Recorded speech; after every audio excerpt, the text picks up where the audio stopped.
flatlands of the North Texas frontier were tamed by the cowboy. Today, at the dawn of a new millennium, a different breed of rider will conquer these plains at the Texas Motor Speedway. This year, the NASCAR Grand National Series has been overtaken by a new set of frontiersmen.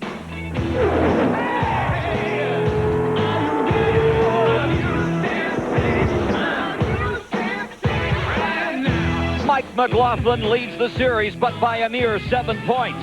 Dale Earnhardt Jr. driving like a legend in the making. Wisconsin's young Matt Kenseth won in Rockingham. 22-year-old Elliott Sadler won last week in Bristol. And Buckshot Jones is one of the circuit's most aggressive. Today, horsepower rules again in Texas.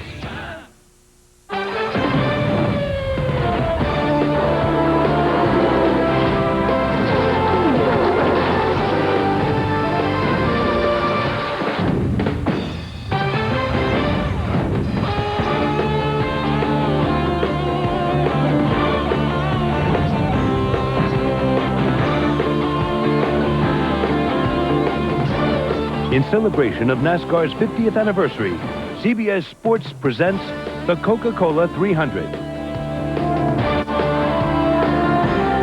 Fort Worth, Texas Motor Speedway. CBS Sports bringing you this big weekend of NASCAR racing from this new 1.5-mile quad oval. 150,000 seats sold out for tomorrow. Big crowd here for Grand National Racing today. Pitting the new young stars, Sadler and Stewart, and the Buckeye Bullet Blaney against the Martins, the Jarretts, and the Jimmy Spencers in the Coca-Cola 300. For 300 miles, $800,000. They're about to go to war here in Texas.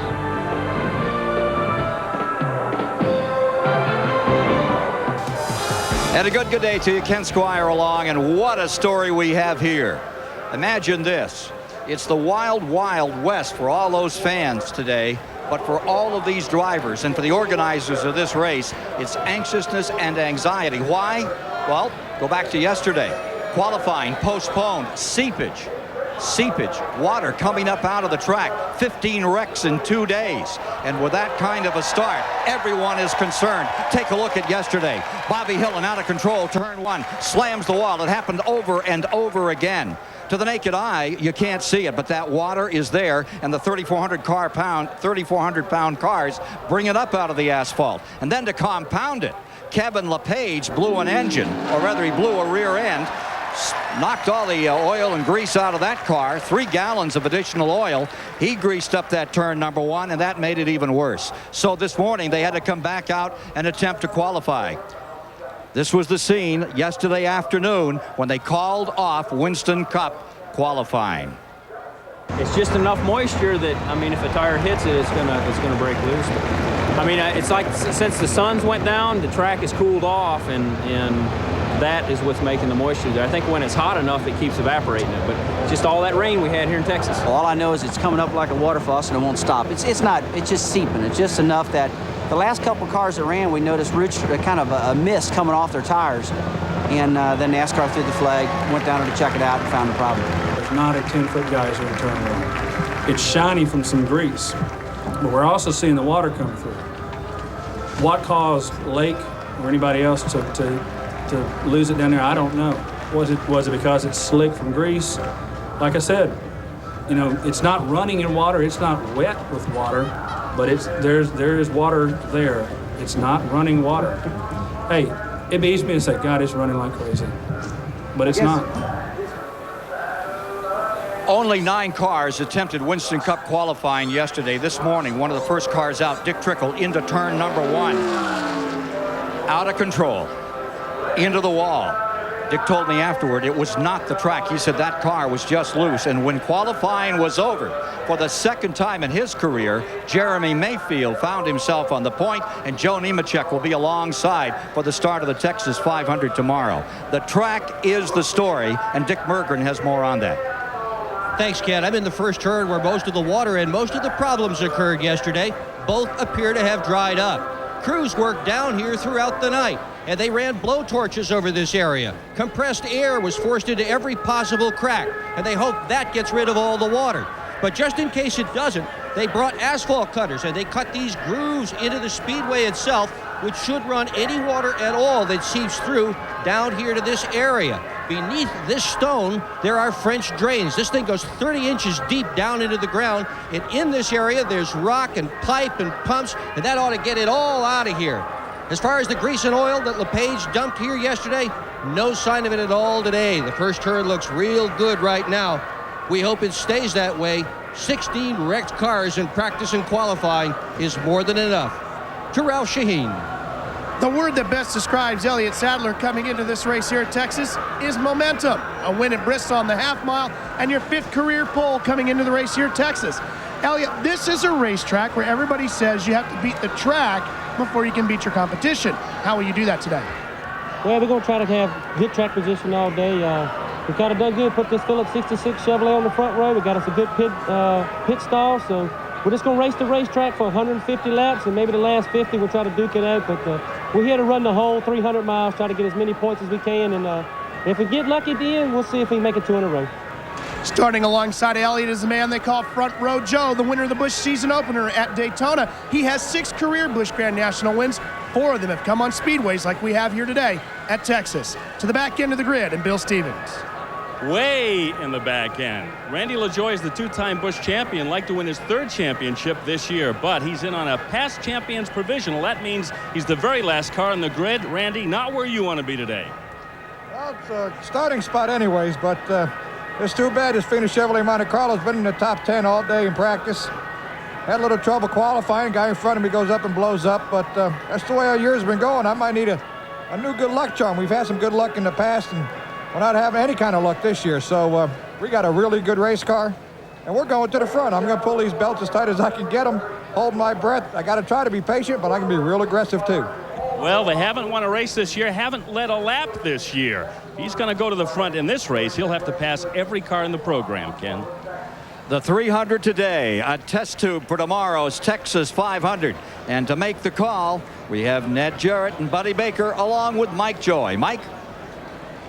Thanks, Ken, and hello, everybody. Buddy Baker, what does it take to tame a new racetrack? You know, last year, Turn 4, the exit of Turn 4 was the trouble spot. The transition from the banking to the flat. They've changed that. They've addressed it. But they found some new trouble spots, too, enough to make $1 million worth of damage to these race cars in just 2 days. Well, there's tricky transition from the straightaways into the corners and off the corners. And down in Turn 4, you have a big dip down there that upsets the cars. And some of the drivers say it's very, very difficult to get around that portion of the racetrack. But you know what? Everywhere we go, they say, hey, I don't like Turn 4, I don't like Turn 1. They'll adjust to it, and there'll be great racing today. In about 2.5 hours, one driver's going to like it just fine.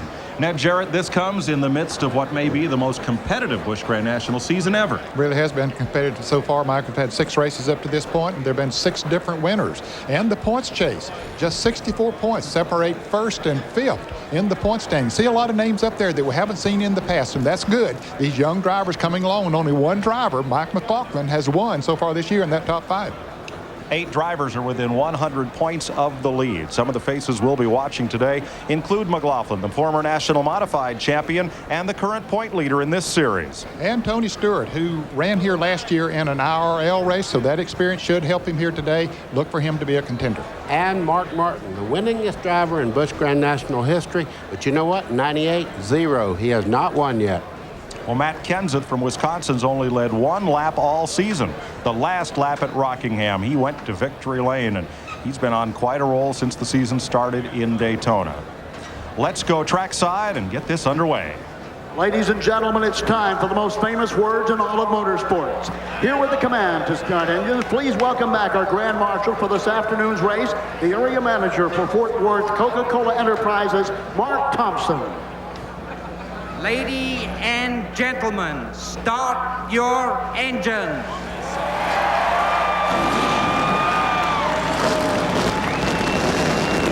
Ladies and gentlemen, with those commands, we will be watching the Monte Carlo Chevrolet gold and white race car.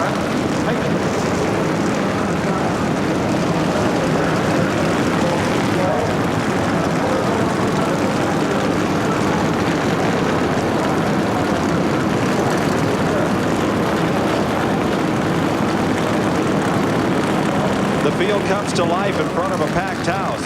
Stay with us and see if the Busch Grand National drivers can put a lasso around Texas Motor Speedway. In celebration of NASCAR's 50th anniversary, CBS Sports coverage of the Coca-Cola 300 is sponsored by Coca-Cola. Always for the fans, always Coca-Cola, the official soft drink of NASCAR. AutoZone, the best parts in auto parts, and by Lycos. Search the internet at Topspeed at lycos.com.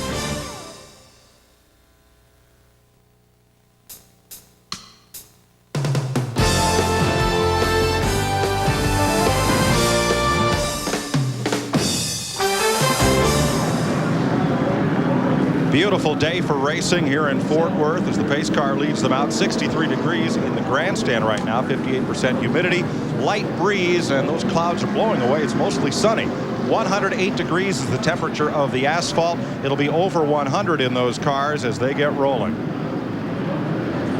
Let's have a look at the starting lineup for today's race. Elliott Sadler, 5th career pole for the 22-year-old, and Joe Nemechek on the front row today and tomorrow. Run number 2, Tony Stewart, runner-up at Rockingham. Mark Krogh, best career start for the 23-year-old. Hermie Sadler, and Jeff Green makes his first start in this series this year. Row 4, best qualifying effort of the season for Patty Moise and former Rookie of the Year Glenn Allen. Youngest driver in the field is Jimmy Foster at 21. One of the oldest and most experienced, Dale Jarrett. Mark Martin, defending winner of this race, and Wayne Grubb from Virginia in row 6. Derek Coe injured his ribs in Winston Cup qualifying. Morgan Shepherd will drive his 92 today. Stanton Barrett alongside. Row 8, 22-year-old Blaze Alexander up from ARCA, and Dale Earnhardt Jr., 2 second-place finishes this year.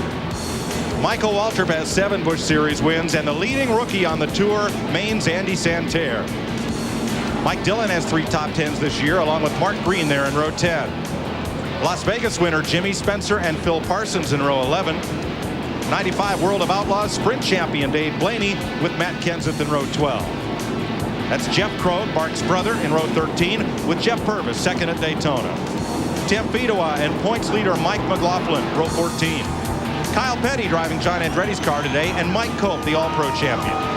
Elton Sawyer, 4th at Bristol, and Shane Hall from South Carolina. Former Southwest Tour champ Lance Hooper with Jason Keller. Jeff Burton has led the most laps in this series. He's deep in the field with Doug Reed from Alabama. Buckshot Jones and Tracy Leslie back there in the 19th row, along with provisional starters Matt Hutter, the rookie, and Kevin LePage, who lost that rear end in qualifying. Joe Bessie, who won last year at Dover with Ed Barrier. And back in the Bob Uecker spot, there is Randy LaJoie, 2-time series champion, as he set tough run in qualifying. By luck of the draw, had to go out on a slick track, and will start scratch on the field, taking the past champions provisional. There are 8 drivers that failed to qualify for today's race, and included in those are former Winston Cup drivers Bobby Hillin and current Winston Cup drivers Robert Presley and Dick Trickle. Now, some of these drivers qualified after that incident with Kevin LePage when he dropped all the oil and grease on the track, which really hampered their qualifying efforts, and it's too bad that they had to be in that position at that time on the track. In today's field, there's 28 Chevrolets, 9 Fords, and 6 Pontiacs. Chevrolet leads in the Manufacturers' Points Championship right now. Today's race, with 43 cars starting the 300-mile distance, will run 200 laps. With the small carburetors, these cars will go 70 to 80 laps on a tank of fuel. A lot of caution flags last year slowed Mark Martin's winning speed to just a tick under 123 miles an hour. This is a 1.5-mile quad oval, banking 24 degrees in the turns and 5 degrees on the straightaway. Let's show you some of the in-car views we'll see today. We're going to have cameras in the front 3 cars. Elliott Sadler starts on the pole, 5th career pole, driving a Chevrolet. There's the pace car just ahead. And we'll also be outside the front row in the Bell South Mobility Chevy with Joe Nemechek. This is Mark Martin, the Winn-Dixie Ford. Martin will start in the 11th position, that Jack Roush machine. Mike McLaughlin is the series point leader, and he also a victim of track conditions. Will start 28th today in the Gould's Pumps Chevrolet. Matt Kenseth from Wisconsin rolls off 24th. That's the Lycos.com Chevy. Rockingham winner. Dave point just ahead. Bill Davis car. And Phil Parsons. Red machine just in front of Kenseth. 3 pace laps, we're told, before we get this underway. They were given the one lap to go the last time around, Mike, and now they've waived that off. So they're going to give them another lap. Apparently there's something on the racetrack. There's a track truck out on the apron in turn 4, and a safety worker goes up to pick something up that was right next to the white line. And we'll take one more lap.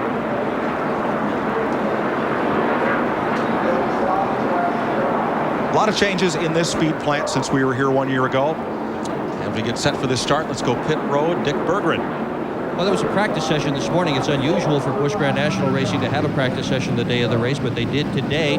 And the fastest guy in that practice session was Joe Nemechek. So you'd think he'd be happy with his car. He wasn't. He said it was pushing. So he brought the car in and told Brian Patty, change a bunch of things, fix it. So Patty changed 2 springs in the car, sway bar, and several other items as well. Nemechek on the outside pole is out with something new, and he has been wicked fast the whole time since he's gotten here, Mike. Well, 1 lap to go. Buddy, what does it do when you make wholesale changes to the car in race morning? Well, it wasn't perfect, or they wouldn't have been working on it. So Right. what they're trying to do right now is just do the best thing that they can. They study their sheets at home as far as the tire temperatures and make adjustments to make the car balance out better. Take a look at the comparison of the cars that are running here today and the Coca-Cola 300 and those that will run tomorrow, the Winston Cup cars and the Texas 500. See, there's 100 pounds of difference in the weight. The Winston Cup cars are heavier, 200 horsepower difference in the engines, and that comes primarily from smaller carburetors on the Busch cars, and also they run a 9.5 to 1 compression ratio as compared to 12 to 1 for the Winston Cup cars. And then what that does, being 100 pounds lighter, they get through the corners a lot easier to drive. They don't try to break the rear wheels loose because they're a couple of 100 horsepower down. So they're better competitive cars as far as getting through the corners. They're a little bit quicker than the Winston Cup car. Ralph Shaheen. Mike, every driver has a different way of preparing for a race. Hermie Sadler earlier this morning only did 10 laps of practice. Parked the car, told the crew, hey, we're good to go. He's excited. He's ready to go for victory. Tony Stewart, on the other hand, who starts third, he's cranky, on edge. The crew says, uh-oh, look out. That means Tony's focused. He's ready for a win. Tony might want a little more front wing in that car. Of course, he's raced here in the Indy Racing League. He's running all the IRL events this year, some of which you'll see on CBS. And next year, we'll devote full time to NASCAR. Mike, it's when the driver's foot starts shaking just a little bit, anticipating the green flag. Cinch up your seatbelt, Baker. We're ready to go. One thing that we can watch for here in the first lap or two, they'll try to get those that are not on the inside will try to get there as quickly as they possibly can, because in the beginning, it'll be a one-groove racetrack. 200 laps, 300 miles. Green flag.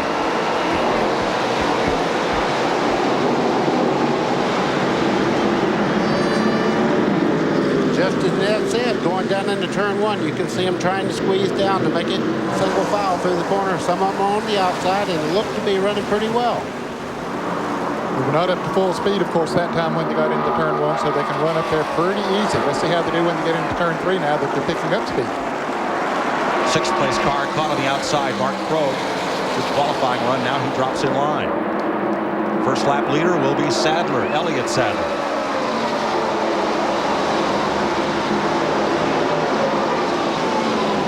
About the front 18 have gone single file. Dale Earnhardt Jr. in the 3 car there on the outside. He got caught on the outside and can't get down, and he's losing a lot of position. 4 cars at the front of the pack with a little bit of advantage. Elliott Sadler, Joe Nemechek, Tony Stewart, just the way they started. Mike, the reason we say that everybody's trying to get down to that inside groove, that's where all the practice has been in the qualifying. That's the groove that they've used and where there's rubber on the track. Now maybe as they race on during... Trouble.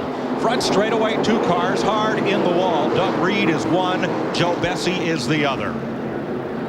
Caution is out. Well, what a tough break for a couple of drivers. Joe Bessie has had a lot of bad breaks this year and last year. Doug Reed, one of the newcomers in this series, torn up car. Yeah, he's a past, Doug Reed is a past kart world champion and trying to make his way in Western Cup, Busch Grand National, and you can see the car has a lot of damage there. Reed started 36th. Bessie started 41st, so this happened deep in the pack. Kevin LePage, who started 40th, went to the infield grass to miss them. Reed started the season as number 97 with his own family operation. Now drives that number 7, the Ed Whitaker car, which I believe he began driving at Bristol. That is correct. You can see the damage to the rear of the car. One of the panels off here is Joe Bessie's car. A lot of damage to the front end of his car as he takes it to the garage area. Let's see what happened here. Well, it looks like the 7 car of Reed might have gotten tapped a little bit, buddy, as he came off the turn. I was looking at him there. I'm not sure he got any assistance at all. He was coming through the corner there, and all of a sudden the 7 car of Reed just turned a little bit sideways. Bessie was just behind him there, and you could see him get caught up there. The car right behind Reed was Matt Hutter. We'll have a look as they come I'd by. like to see that again. See if It there's was any damage. awful close. Reed is going to make it back around to pit road. Here he comes. Caution coming out on lap 4. Let's have another look.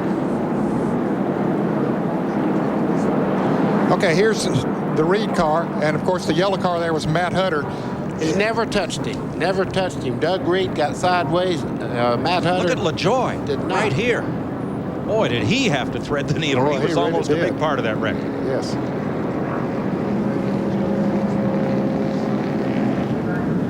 So we're under caution. Doug Reed's team tries to make repairs. Joe Bessie has gone to the garage.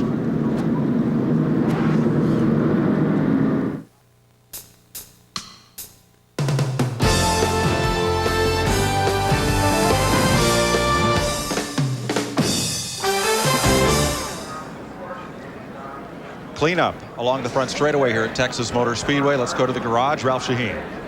Mike, a dejected Joe Bessie has climbed out of his car. Joe, what happened? Just, I don't know if the 7 car got loose on his own or if he got help. I mean, we weren't even up to speed. Just trying to let everybody sort out. I mean, 7 car got around in front of us and just no place to go. But I mean, we were not even up to speed. You did a quick assessment of the car and the crew's already going to work. How bad is it, and can you get back out for points? Now we can get back out for points, but we're getting tired of just getting back out for points. We got to do something to turn our luck around. I'm not really a big believer in luck, but lately we've had some problems I just can't explain anymore. So we had a deal in qualifying yesterday with LePage blowing up in front of us, and just the next 3 or 4 cars out, not making the race on time and getting way back there. I mean, the further back you go, the more chance of something like this to happen, and just things aren't going our way quite yet. We're coming up some good tracks. Up in the Northeast, up home, power team. These guys just keep working. We'll be fine. There's an old adage in racing: the leaders clean the racetrack of everything that's happened on the previous lap. Right with second place Joe Nemechek, right behind Hermie Sadler, as he went through the accident scene in the front straightaway.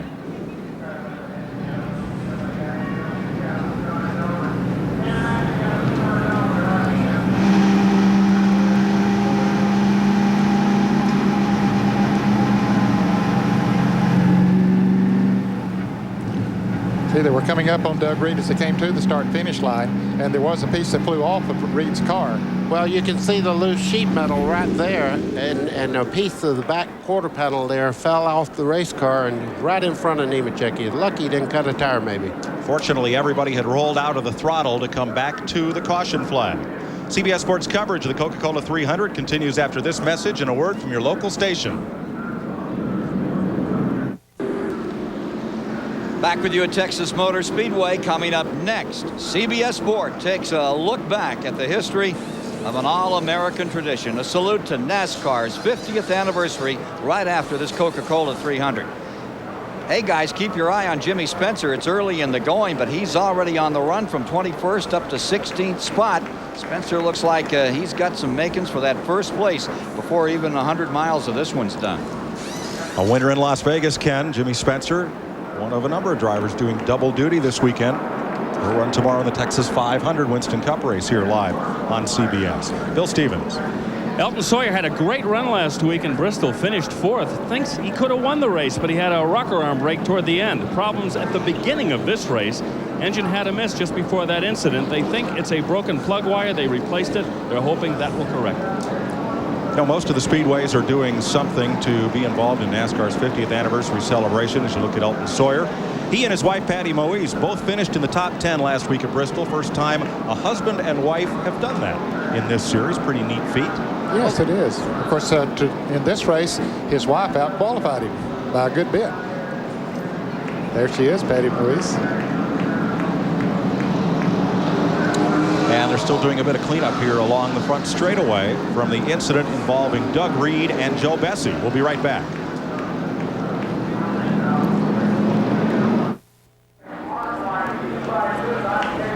Ed Barrier completes a pit stop as caution lights are on, but they've given the field an indication 1 lap to go to racing. Pace car out in front of Elliott Sadler, Joe Nemechek, Tony Stewart, Jeff Green, Hermie Sadler, and Mark Krogh. Pace car is off. We look for the restart. 10 laps in. And the green flag waves once again. They can only pass on the outside as they come to the start-finish line, and Jimmy Foster up on the outside trying to get around one of the cars, and it looked like he made it work. Foster passed Mark Martin on the restart. Oh my gosh. Back straightaway. Sadler, Nemechek, and Stewart.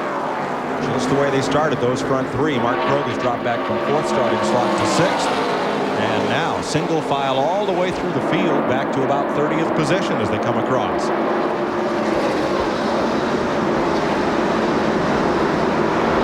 Mike McLaughlin also made a couple of moves on that restart to grab 2 spots.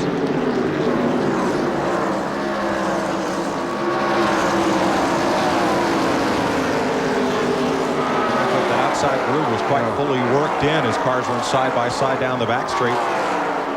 And here are a couple more trying it, but they're losing ground, those that are up there on the outside, at least at this point of the race.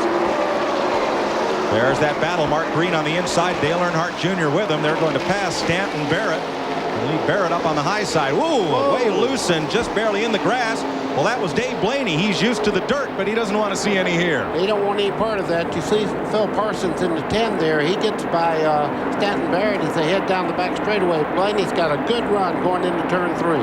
Blaney in number 93 driving for Bill Davis. Bill and Gail Davis, I should say. Matt Kenseth right behind him in 17. Trying to move up.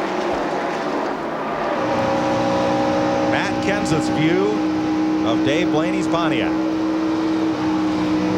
Mike, you can watch these guys right now. They're being very, very careful not to do the wrong thing getting in the corner here, because it is a 1-groove racetrack right now in the middle part of the corner. But as they venture on through the race, they will move that lower groove up about another groove, and they'll be racing side by side before too long. Leaders complete 15 laps. Sadler and Nemechek a little further back in the field. There's Blaze Alexander up the outside. Yeah, he got caught on the outside going into turn 3, Mike, and a lot of cars are going by. Michael Walter went by in 21. There's Spencer going by in the 12 car, and Mark Green in the 37, and Earnhardt Jr. right on his back bumper. Dale Earnhardt Jr. What a pleasant surprise he's turned out to be this season. Yes, the first couple of laps, he got caught on the outside. He learned his lesson. He's right down on the bottom in the 3 car there, coming off turn 4. Very, very smooth. Following Green, considerably more experienced driver, but Earnhardt has had 2 second-place finishes already in this young season. Steve Hart drove that car here last year, was leading this race in that car, and a lapped car changed lanes in the middle of the quad oval and sent Park to the wall. Steve currently recovering from hip injuries. Here, a problem with this 37. He just back off to let Dale Jr. go. I think right now he's looking in the mirror, Dad. Every time he'd come up out of the corner, the 3 car of Dale Earnhardt Jr. would close up 3-4 car laps on him. So he said, this early in the race, I'm in his way. I'm going to get out of the way. Yeah, that was Mark Green in the 37, wisely backing off and just getting a little more open racetrack to run. Now Phil Parsons has come up on his back bumper. That's Phil in the car number 10. On point, 17 laps complete. Joe Nemechek begins to give chase to Elliott Sadler. He's there. We're going to have a lead change down the front straightaway. You can see Joe Nemechek in the 87 taking advantage there. Coming along is Tony Stewart moving into second. Stewart makes the move on the inside. What happened to Sadler's car to get him kicked up high?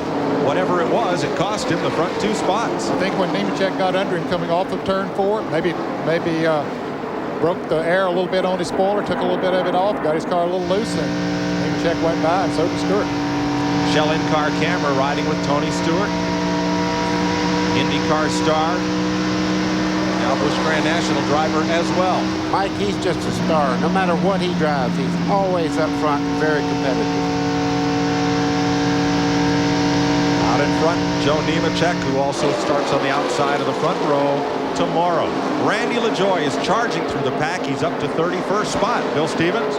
Yes, Mike, he is on his way. In fact, I just spoke to team manager Steve Burritt. Their concern right now is that Randy is going too quickly. The plan was to stay patient, and you know why. They don't want to drive into a mosh pit and get into trouble. Randy LaJoie has about as much patience in a race car as, let's see, what famous driver I can remember who's sitting right next to me? Never mind. He's doing a great job, though. Jimmy Spencer in the 12 car there is fixing to get overhauled by Dale Earnhardt Jr. Dale Earnhardt Jr. may be the quickest car on the Speedway right at the moment. Earnhardt is in 15th position. Started 16th. Dropped back a little bit on the opening green flag and is now marching back up through. Patty Moise at the front of that pack. That number 14. Mike Dillon attempting to pass on the outside, and that's a bold move. Let's see if it's going to work. He decided that well. He got up there and committed himself, and Spencer is going to come right on by. And bring Dale Earnhardt Jr. with him. There's the penalty you pay right now for trying that outside groove. To go to the outside, you have to give up the inside. Earnhardt Jr. won his first ever stock car race at Myrtle Beach, South Carolina in 1995. Dale Earnhardt won several races in the track championship at Myrtle Beach in 78. And this driver's granddad, Ralph Earnhardt, won there many times in the late 50s and 60s. Oh, you can see Patty Moise come straight across in front of Spencer. He had to almost lock the brakes up getting into turn 1 there. Moise in the 14, Spencer in the white number 12. Earnhardt's number 3. And Mike Dillon in 72. This is a battle for 12th place. 23 laps complete. As they cross the stripe here, Spencer looks inside on Moise. Oh, he gets down, just touches the dirt, and bam! Slam that door. You're not getting in. Boy, oh boy. Patty Moise does not know Jimmy Spencer as well as I do. That's a pretty bold move there. He's excited, no doubt. Now Jimmy's in that car. Now he's either frustrated or he's having a good laugh. What do you think? Oh, he's having fun. Might be a little frustrated too. He's going to try it again. No, he's not close enough this time to try it again. He gets good momentum going into turn 1. That time he didn't have quite as much as he had the laps before, so Patty was able to get on in there. Here he comes. Oh, he's got him a run now, but he has to back off. Easy. I think that's the first driver that's ever chopped Jimmy Spencer 3 laps in a row and driven away to talk about it. Well, he gave her a little wake-up call coming out of turn 2 there. Yes. Got her a little light on the back part of her car. You can see she dropped back about 3 positions there. Well, she's got her car on her back bumper now. Patty does have. Michael Walters has come up there. He'll probably be a little bit easier. Elliott Sadler, our pole sitter, has dropped back to 4th spot. Older brother Hermie Sadler is just ahead in the 29. So it's Nemechek, Stewart, Hermie, Elliott Sadler, and Jeff Green. Let's go to Dick Berggren. The problem with Elliott Sadler is his car is loose, Mike. His crew chief, recognizing all the carnage that has already happened here at this racetrack, first told him, let him go. Let everybody pass you. Don't fight it. Just let him go. And he did that until he got right in front of Mark Crow. And then the crew chief, Sandy, said, hey, stop it. Quit right there. And he did. Sadler just sort of stuck right in front of Crow, and that's where he's riding. Remember what Sadler said at the top of the show? He told Ralph, I'm going to race the racetrack for the first 150 laps. Okay, what that car is doing is losing traction on the back end of the race car. The back is trying to get around the front part of the race car, so he's just backing off so it does not get that loose in the middle part of the corner. Smart way to do it. Meanwhile, Nemechek and Tony Stewart have checked out from the third place car of Hermie Sadler. There is Elliott Sadler, car number 466. He's in fourth place. And the car behind him will now be Jeff Green, driving the Ricky Craven car. Then Mark Crow, Glenn Allen, Dale Jarrett, Mark Martin, and the 83 of Wayne Grubb. Those are your top 10. 6 races, 6 different winners, 7 different pole sitters. Counting today. The record in this series, 1988. It took till the 14th race before somebody could win for the second time. May not take that long this year, not the way Nemechek's running. His number 87 moves past the 92. That's Derek Cope's car. Morgan Shepherd is in it today, with Cope nursing sore ribs from a qualifying crash of his Winston Cup car, re-injuring those ribs. 29 laps complete. Joe Nemechek leads Tony Stewart, Hermie, and Elliott Sadler, and Jeff Green.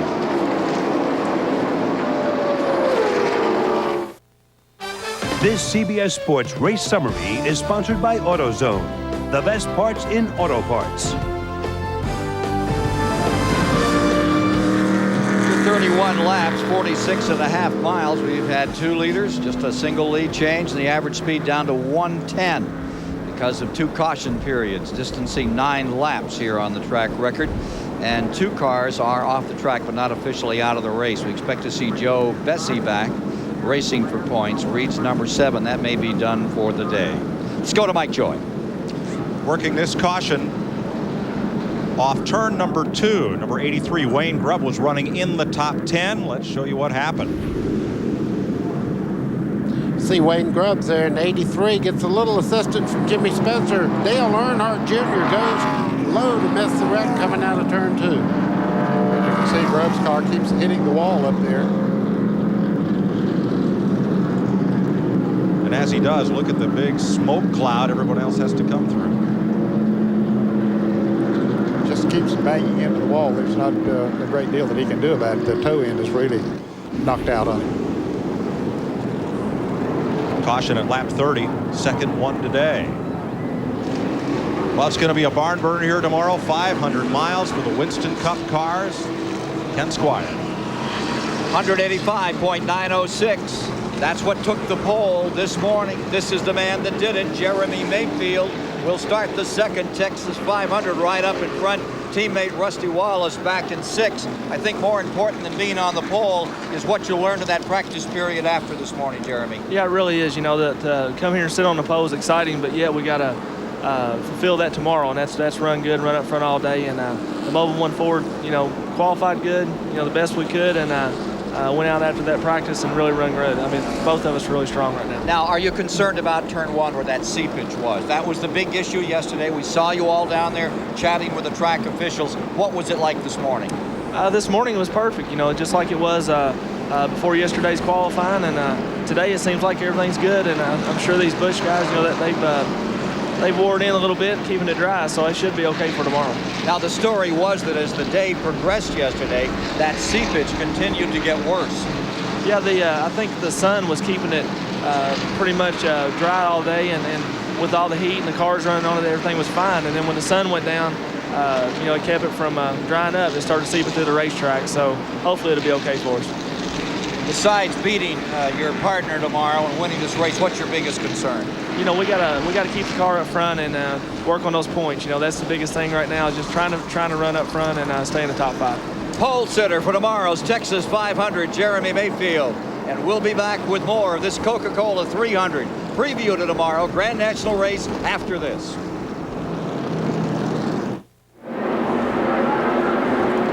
Getting set for the restart. 34 laps complete. There's Matt Kenseth, Rockingham winner, lining up for this restart in 16th position. Nemechek, Stewart, the Sadler brothers, and Jeff Green, your top 5. We're back under green flag racing. That white and blue car down on the inside is Morgan Shepherd. He's several laps down.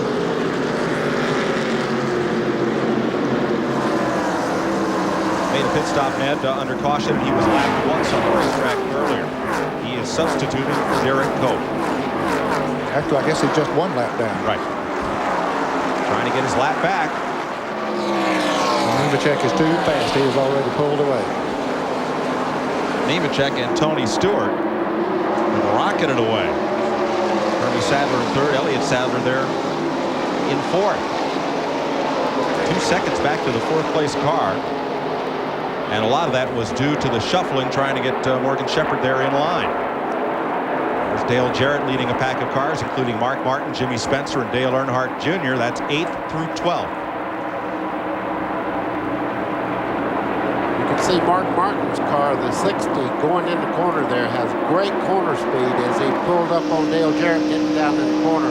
Looks to me like Mark Martin has a very fast car in the corner.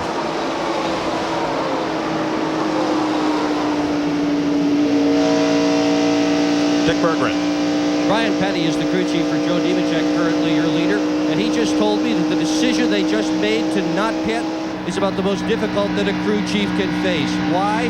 If they stay out on the racetrack, they maintain track position. They keep that lead. If they come in, they get nice fresh tires. The thing Patty's worried about, the thing that was so difficult is, if he doesn't pit now, he may have to pit under green, and that would be a very difficult situation. To Bill Stevens. Most of the teams we talked with this week did not expect tires to be a big factor today. However, Tommy Morgan, the crew chief for Jeff Burton, is concerned about right side blistering. In fact, he's talking to some of the other teams along pit road and exchanging information. It could be a factor later on. Ralph Shaheen.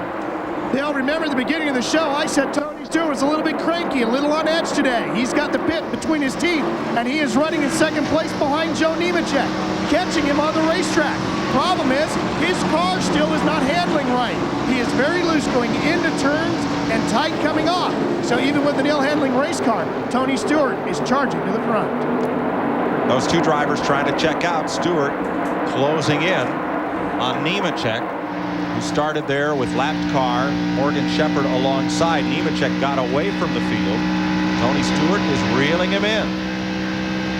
It was 0.6 of a second, the difference last time by. Now it's dropped almost half a second. Buckshot Jones 0-0 and Randy LaJoie. If there's a more contentious pair in the garage area, I don't know who it could be.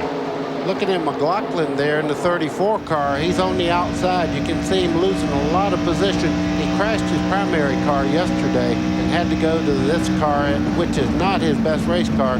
You can see him losing a lot of positions right now at the early part of the race. Just let LaJoie pass. LaJoie now pulls up close on Buckshot Jones. Andy Santerre on the inside. Former Grand National North Star from Maine, Cherryfield, Maine. And McLaughlin trying to get ahead and in line. That's not going to happen right there. Santerre, highest finishing rookie at Bristol last week. He leads the rookie points in 47. Looked pretty good, though. He held his own through turns 1 and 2 up to race speed. He's not giving a lot up on the outside groove. As I said, that outside groove will get better as they run today. You can see McLaughlin fighting side by side right now with Santerre all the way around the racetrack. They're coming here from Morgan Shepherd, the lap car there. And that 63 car is Tracy Leslie. And Michael Walter made a pit stop in the car number 21, so he's trying to come back up through the field. He made a pit stop during that caution. So did his teammate, Patty Moise. Andy Santerre just lost about 2 or 3. Ooh, trouble with Mark Martin. He got caught way up in the groove. Spencer and Earnhardt Jr. just shot past. So saw Martin's black car climb the hill. Maybe Spencer went by him like he was stopped all of a sudden. Well, you can see right now Mark looks to be under control there as he heads back down into turn 1. I don't see any apparent problem. He will do that. When his car is not running just to suit him, he'll let cars go by until he can adjust on it on the first pit stop. Back into turn 3. There you see Dale Earnhardt and Jimmy Spencer going by Dale Jarrett. Dale just moved up and let him go like Mark Martin did. Now Mark's going to get by him. And he takes Mike Dillon with him. Yep, once you back off and you lose that momentum, then makes a big difference. If you get out in that loose stuff, in the rubber build up and dust up in the high part of the racetrack, how long does it take to get your tires clean back off where you can get full grip again? Mike, I went out the other day and just drove a passenger car out of the groove, and it sounded like he was running across a gravel road that just had fresh tar on it. There's a lot of buildup on the outside of that lower groove. But to answer your question, you go through that next turn real good, then that pretty well cleans it off if you get through that turn. All fun. Yeah, if you get through it. Good point. Looking back out of Mark Martin's car at 72, Mike Dillon, 10th and 11th place. Nemechek's your leader, Stewart in second. Hermie Sadler and Elliott Sadler third and fourth. Jeff Green fifth. We've had 2 caution flags. More on Mark Martin. Here's Dick. Well, he's just kind of trying to take it easy, Mike, according to crew chief Bobby Leslie. Apparently, he blistered a right rear tire in the Winston Cup car, and he is very concerned about it here in the Busch Grand National race because they are running the same exact tires. Meanwhile, the number 6 car of Jeff Green just caused his crew to really scurry. Green thinks potentially he has got a tire going down, but they're leaving him on the racetrack, at least for now. Kevin LePage has taken his car to the garage. The Doug Taylor team, trouble beset all season. Things not working well there. Tony Stewart in second place, that number 44, and Hermie Sadler's caught him. Yeah, and his brother just behind him, Elliott Sadler, the second, third, and fourth place cars have really tightened up here. You're watching from the back of the second place car, Tony Stewart. In a Pontiac, that's that big turn 2 condominium, brand new this year. And from Elliott Sadler, up ahead at older brother. I call him big brother. Elliott's a lot taller than Hermie. Well, Elliott called in a while ago to his crew and said, I'm a little bit loose, but apparently the racetrack is coming to him because he has actually run back up here and made himself a contender for the lead now. Front 4 cars pretty well grouped. You see them all out the front windshield of Elliott Sadler's car. He is fourth. Kevin LePage in the garage. Here's Bill Stevens. We all know about the big trouble that they had with that rear end that blew on the track yesterday. Well, they just blew out the clutch on that car, and they cannot fix it. They are done for the day. Owner Doug Taylor started the season with modified champ Rick Fuller, a rookie. Apparently didn't realize what happens when you have a rookie driver and have difficulty making adjustments. He thought the problem was Fuller, let him go. Apparently that was not the problem. Back up front, Joe Nemechek. There you see the distance between himself and Tony Stewart. Hermie and Elliott Sadler closing in on Stewart's second place car. Jeff Green, trouble. Turn 2, 2 cars hard in the wall. Patty Moise, and is that Matt Hutter? That is Matt Hutter, number 36 there. You can see a lot of damage to the back of that race car and the right front corner. Left front corner, pardon me. Lap 51 and Hutter's Pontiac. Matt, an engine builder, son of a fellow who won a lot of championships for Richie Evans and a few championships here, Ron Hutter. He heads up that engine building company in Chardon, Ohio. Matt worked his way along and into this Busch Grand National ride this year, and he and Patty Moise have crashed hard in the turn 2 wall. Safety crews there talking to Patty, an IMSA veteran who once qualified on the outside pole for a Busch Grand National race at Road Atlanta, Georgia, one of the few road races that they've had in this series. Of course, most of her experience before coming to the Grand National Series was on road races. Right, she ran Ned in the IMSA Kelly Girl Challenge, a series that paid bonus money to female drivers, and she and a number of women frequently collected that kind of bonus. Tommy Riggins was a mainstay in that series. A lot of good short track racers as well were in that group before Patty came over to Busch Grand National Racing. It's the third caution of the day. The first, Doug Reed's spin collecting Joe Bessie, and the second, apparent contact between Jimmy Spencer and Wayne Grubb at lap 30. We're 51 laps in to this 200-lap event. Pit road is closed at the moment. It might be open the next time around, but we have seen no cars come on pit road as a result. 36 cars still on the lead lap of the 43 starters. LePage, Grubb, Reed, and Bessie are in the garage. Cope a lap down, and certainly Matt Hutter and Patty Moise's cars are going to go off on the rollback. They ran Legends cars here last night at the Speedway here in Texas. The youngest driver in the field was 12 years old in those little Mighty Mite cars, Casey Smith of Austin.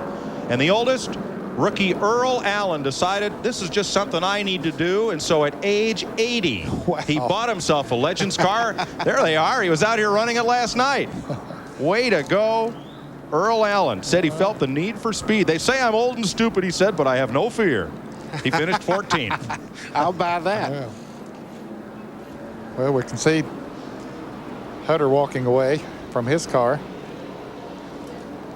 And there's Patty Moise, who's standing talking to Patty. They are both okay. That's great news. Pit road was still closed. Cars stay out on the track. Let's show you what happened there in turn 2. Hutter is the yellow car. Patty Moise is that pinkish machine. Well, they make contact as they come off the turn. Patty Moise got in the back of Matt Hutter as they were going through the corner there and turned him out of the groove there, and he spun up into the wall. She collected herself with that little bump. And there's a bit of the aftermath.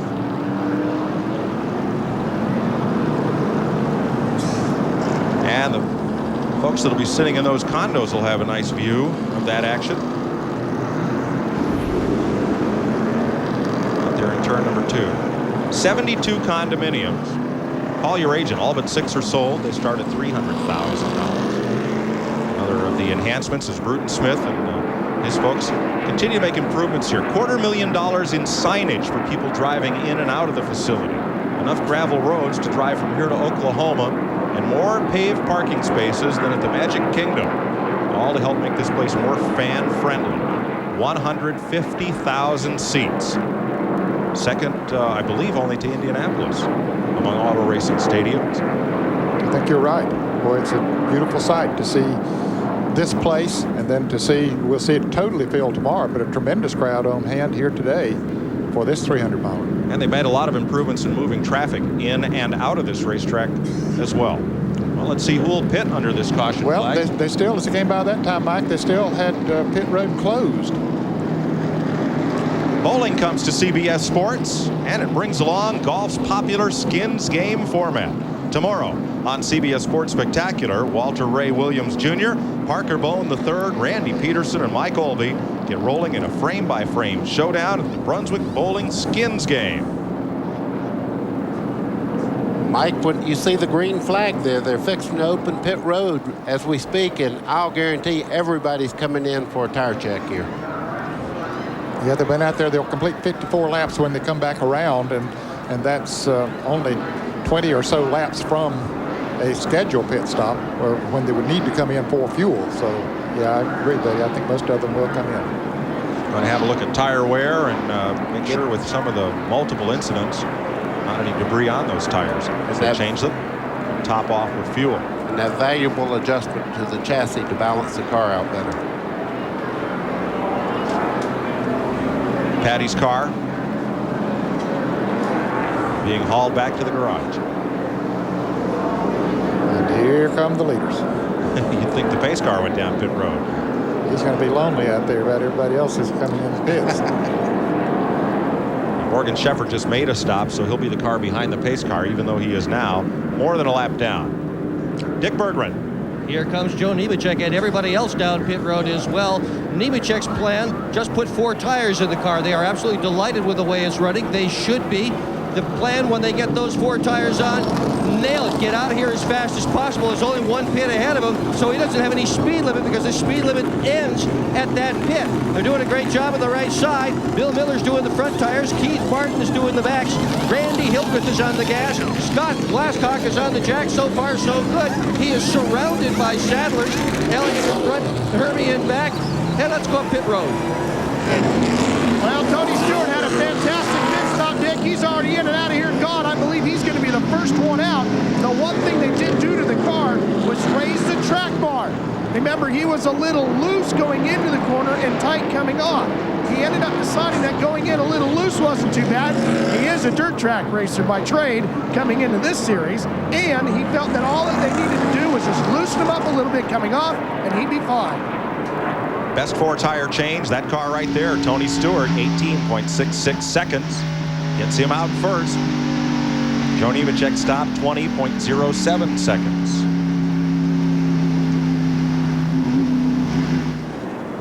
So there's Tony Stewart. As the wreckers bring in Matt Kenseth and Patty Moise's cars, take them back to the garage area. There's a look at Stewart's crew, and they've got a lot to be proud of. A couple of cars got together as they were coming off pit road. Randy LaJoy and the 85 car of Shane Hall hit pretty good. Randy LaJoie is coming back into the pits now. They were out in the grass. Yeah, look at the left front. Might be a little damage there. The left front of LaJoie's car. I think there is, definitely. And you see they're stringing the right side of the car, lining up those aluminum blocks across the tires and running the string, checking wheelbase or toe out or both. Both. That's what they want to make sure is tracking, and they use the string down through there. They can actually set the toe in with that string and make sure the rear end housing is lined up the way they want it also. A couple of track NASCAR officials having a look at the results of the contact. Now they're going to put a right side tire on Randy's car. Boy, his luck this year has totally been different from years past when he won the championships, and this year he's just had a lot of unusual things to happen. Let me correct that. They did not change the right side tire, just tighten up lug nuts. In the blue sweatshirt, that's crew chief, or rather team manager Steve Bird. Crew chief Billy Nasowitz help running the repair there, and since we're under caution, all LaJoie will lose his track position. He'll still retain a position on the lead lap, but he'll be 35th. 1 lap to go. We'll look for green. The leader is Lance Hooper. He pitted back on lap 32 on the second caution of the day and did not make a pit stop this time. Nobody covers NASCAR like CBS Sportsline. You'll get latest news and standings from the track, in-depth columns and driver bios, video highlights, interviews, and more. Get on the fast track at cbs.sportsline.com. Ken Squire? LaJoie's an interesting story here today. Remember, he started 43rd at the outset. He had come all the way to 23rd before this caution. So coming from 36th position, looks like a walk for him. The other one that's interesting is the guy that was just in front of him in 22nd, as you see LaJoie coming back in. Buckshot Jones, the 00 car. Buckshot had started 37th, and he was running in 22nd. So both of those guys are on the come. They look like they're headed up into the top of this race before it's over this afternoon. There's Buckshot in the 00. He too has just made his pit stop, and he'll be ready to ramble when we go back to green. 56 laps are now complete in this Coca-Cola 300. 84 miles are down. Here's Mike Joy. Thanks, Ken. Ned Lance Hooper, 2 tires back at the second caution, did not stop this time. Good move, bad move? What do you think? Well, it certainly gives him track position, and this year, for the first time ever, NASCAR awards points for the leader of a race. You get 5 bonus points like you do in NASCAR Winston Cup racing. But he's not running for points, so I don't know that that was the incentive. I think track position is it, but I believe that they'll eat him alive here once they put the screen flag. Lance Hooper is probably counting on there being another caution within the next 40 laps so that he does not have to pit under green. He's the race leader as we go back to turn 1 under green. Spencer with an inside move. Too wide, a little further back as well. The front 8 cars got away single file. Working lap 58 of 200. Well, I said it eat him alive. He's doing okay. He's staying out there in front. Of course, he's the former champion of the West Coast, Winston West series of NASCAR. He certainly knows how to drive. And his car owner, Richard Jackson, ran Winston Cup cars for more than 10 years. Yeah, you're exactly right. When they get some heat in these tires that they just put on the car, they will eat him alive, I'll guarantee you. Down the straightaways, you can see right now Tony Stewart taking a look on the inside. Lance Hooper fighting back. It's one groove through these corners right now, so really and truly, until they get a lot of temperature in the tires, you won't see this really hurt the car that only took on 2 tires. But as they run along, it will change. If you're Tony Stewart, where do you make your move? Well, Tony Stewart's in great shape right now. They're not going anywhere, and he's right up in the front part of this field. And you can see Joe Nemechek in the 87 now, getting a little nervous back here in second spot. I think the best place to make a move passing that we've seen, Mike, is coming off of turn 4. If you can get a fender alongside of a car coming off there, maybe get him a little bit loose, that appears to be the best place on this racetrack. And right behind them, there is some passing going on right there, as you see Hermie Sadler making the move. Matt Kenseth going around the 89 car of Stanton Barrett, and Jimmy Spencer moving right along there too. A lap ago, Mark Martin just moved over and let Jimmy Spencer pass, didn't even contest him. Jimmy Spencer's moved all the way up to 8th place now, Mike. Back up front, Lance Hooper holding Tony Stewart, Joe Nemechek, and Elliott Sadler. About a car length difference from second to third. Now that gets erased as they close up down in turn 1. Riding along with Joe Nemechek in third. Our Bell South Mobility Cam. Oh, he's getting a good run up out of the corner here. He's making Stewart look over there and seeing the right on by down the back straightaway. What did I say a while ago? Good place to pass is off of turn 2. No, I said turn 4. Well, a good place for Nemechek was get that run off turn 2, and now let's see what he does off 4. Here he comes again, past the mustard. Oh, be careful. On the edges apart, they go down. Nemechek has him as they go into turn 1. And Stewart trying to capitalize. Finds room. Elliott Sadler. Might have wrinkled just a touch of paint there. Here comes Elliott, Hermie, and Matt Kenseth. That's what our expert was talking about, Ned Jarrett, when he said 2 tires was a mistake.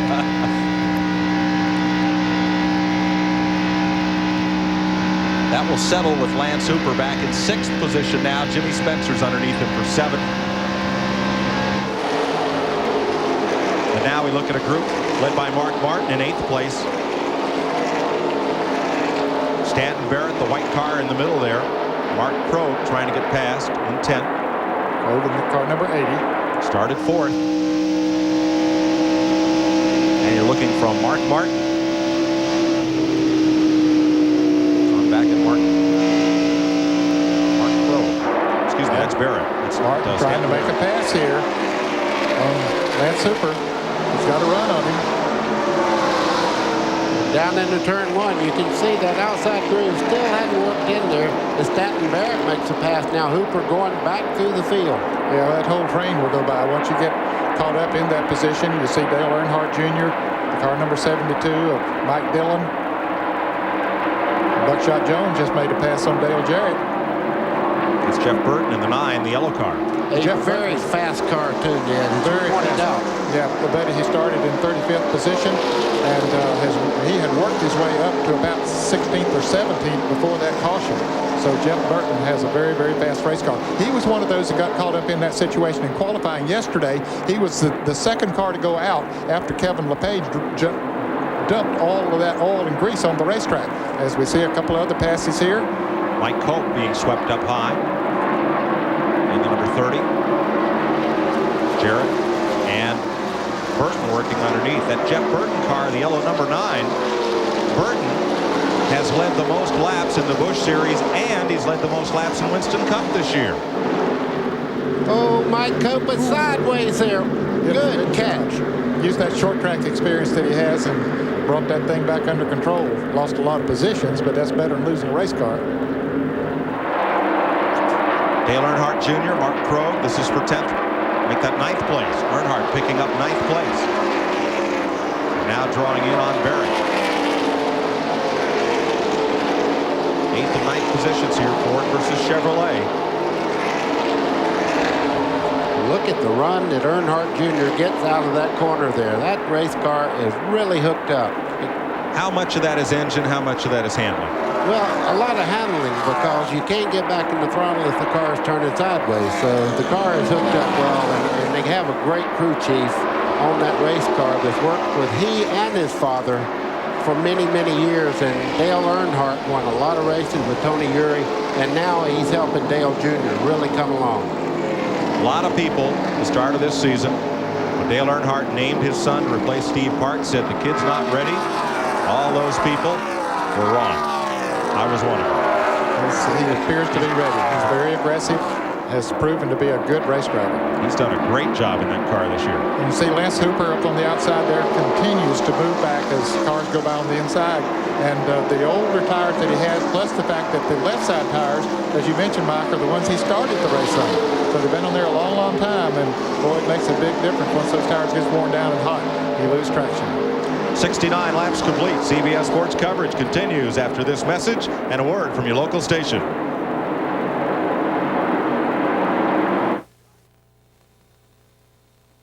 In celebration of NASCAR's 50th anniversary, CBS Sports coverage of the Coca-Cola 300 is sponsored by the 6,200 Napa Auto Parts stores nationwide and by the Home Depot, where low prices are just the beginning.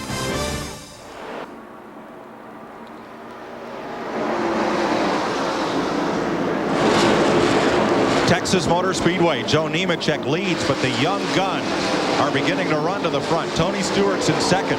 The Sadler brothers are third and fourth. Young Matt Kenseth is fifth. Dale Earnhardt Jr. has just climbed to seventh, passing Mark Martin while we were away. Where's the experience in that top 10? Nemechek the leader. Spencer in sixth. Martin in eighth. Here's the car number 80 of Mark Crowe. He really was battling with Stanton Barrett there a few laps ago and got caught up on the outside. He had to hit the brakes. He lost about 6 positions. He's back to 14th, Ned. Just ahead of Dale Jarrett and Mark Green, that green and blue car on the right side of your screen. He was trying to take over 9th and went all the way back to 16th. Had a great qualifying run. Surprised a lot of people, lining up 4th on the grid here. Tough going during the race. Tony Stewart is catching Nemechek. As you see him go down into turn 1 there, there's about a 10-15 car length difference, and it was almost a full corner. So Tony Stewart's picked up the intensity, and he's bringing a lot of people with him. That whole pack is closing up, buddy. You're right. There they are off the back bumper of Nemechek's car. Now, one driver who's not moving forward after a bump on pit road. He's back in 34th. There he is, defending series champion Randy LaJoie. Here's Bill. At the top of the telecast, Randy said he needed some good luck today. He hasn't had it. He says that, well, just before he went into the grass, Buckshot Jones moved Shane Hall right up in front of him. He had no place to go but down low. The front end of that car is junk. Bill Nazowitz, the crew chief, has told him to hang on. Next pit stop, we'll try to fix it. Ralph Shaheen.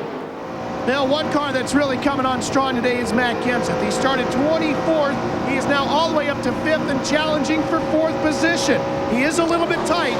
They're going to take a round of wedge into the car next stop.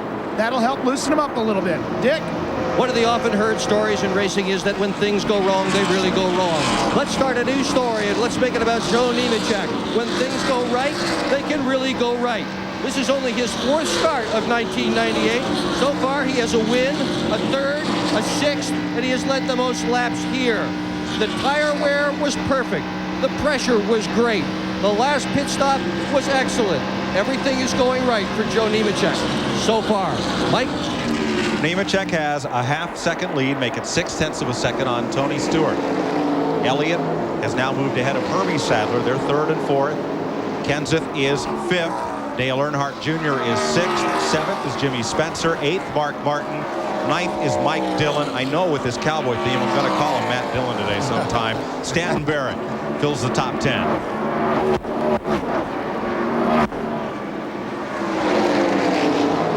There's your second place battle. Tony Stewart pulling Elliott Sadler back to the front. Elliott Sadler is definitely on the move again. He had dropped back after leading the first part of this race. Then he dropped back to 5th and then moved back up to 4th and sat there and ran in that position until the caution. But his car is moving good now. Mike, you see these cars going down the straightaway here. You can't really tell how fast they're running. They're running 190 miles an hour this part of the racetrack heading into turn 1. Dale Earnhardt Jr. makes a move and moves up another spot. Into 5th, and boy, you saw Kenseth's car go way up the racetrack down there in the corner now. Yeah, much higher than it needs to be, and he wisely backed off, got it back under control. Lost a little bit of distance there, but he was smart in waiting to get her under control. Since the restart, Dale Earnhardt Jr. has come from 12th to 5th. He's trying to be 4th. I'm going to tell you that old saying, the apple does not fall far from the tree. He's proven it right here. It looks like his father driving that car as he makes another spot. Boy, he just drove around. The fans love it. Drove her right on in under Herman Sadler and made the pass. Let me add a little to what I said earlier. I did not mean to imply that Earnhardt Jr. didn't have the talent to be on this circuit. I mean, that was clear. I think many people felt a little more experience would do him good before coming to Busch Grand National, but you know, Dale Earnhardt's a great judge of talent. I think he saw in his son what he had seen in Steve Park. what he had seen in Ron Hornaday, and he says he has the talent. Let's give him the tools and see what he can do. And he's done a great job. He really has. Well, and it doesn't matter what size racetrack he races on. He runs good everywhere. He ran good at Daytona, ran good at Bristol last week, finished second, came close to winning. And second to Jimmy Spencer at Las Vegas. Mile-and-a-half track. Here he is running strong. 83 laps complete. Dale Earnhardt Jr. has climbed to fourth behind Joe Nemechek, Tony Stewart, and Elliott Sadler.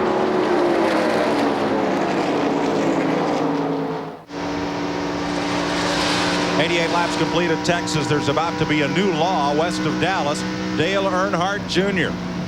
has closed right up on the back of Tony Stewart. Joe Nemechek continues to lead. You're looking at Earnhardt. That's the view that Stewart has in his mirror of the number 3. Well, that car is just seems to work perfect everywhere around the racetrack, Mike. He's able to get into the corners very good, out of the corners good, and that results in good straightaway speed. His strong suit, though, is off the corners. You can see right there he closed up about a car length on Tony Stewart coming up out of the corner. He goes very well right in the center part of the corner, but watch him accelerate out of the corner. And that's where you make your passes. Hard to believe you're looking at a driver there in that number 3 car who is only making his 16th career start in this series today. Mike, you could tell he was special last year. Just one of his first starts, he went to Michigan and finished 7th there in the Busch Grand National race. So he's been good from the onset. They have dropped back a bit from Nemechek, about 7/10 of a second. First to second in the Earnhardt pit is Dick Berggren. And it's not just today that he's having a great day. He's had a great year so far with a pair of second-place finishes and a pole as well. Tony Uri is his crew chief. Tony, what has this kid got? Right now, he's got a pretty fast race car, it looks like. AC Delco Chevrolet's running real good. Goodyear tires are flawless today. So I think he's got some old man blood in him there. He looks like he's doing a pretty good job right now. We just got to keep his head calm and got a long way to go yet. Hopefully we can win that first race today. He drives a lot like the old man as well. Terrell Shaheen. Brian Frazier is a crew chief for Tony Stewart. Brian, on your last stop, you were tight. The longer he runs, the tighter he gets. How will you fix it for him next time you come in? Well, we're going to make a little bit of air pressure change and take a little wedge out right now. And we're trying to keep it from getting any looser into the corner if possible so we don't have to fight both ends. But Tony's doing a great job with the Shell Pontiac today. So we're going to adjust on it a little more and see if we can get up there to that 87 car here before the day's over. Tony Stewart, 44. Here is Hermie Sadler being challenged by Matt Kenseth. Sadler will surrender 5th place. Matt Kenseth up to 4th. Remember, he's only led 1 lap all year, but it was the last lap of Rockingham. A good one to lead. The last 30 feet of Rockingham, but what a great pass coming out of the final corner to win at Rockingham. Here's Earnhardt Jr. really working on Tony Stewart there now. Yeah, it's like Earnhardt Jr. run into a brick wall, though. He passed everybody else, but Tony Stewart, he races every lap like he's coming for the checkered flag. And right now, this is a great battle for 2nd and 3rd here. Now to update the progress on Randy LaJoie, who started last and was involved in that pit road straight. LaJoie is about 4 seconds from going a lap down to the leaders. Tough sledding for the defending series champion today. Earnhardt's 3 car was quite possibly headed for victory lane here last year. Steve Park leading, building a lead. Lap car took him out. I want to say hi to Steve, who's nursing that broken femur and was at the track at Bristol last week on crutches and is on the mend. Hope to see him back in action soon. The Winston Cup ranks, Dale Earnhardt's Cup car. You mentioned Randy LaJoie. He's the last car on the lead lap. There's still 33 cars on the lead lap as we continue to watch this battle for 2nd.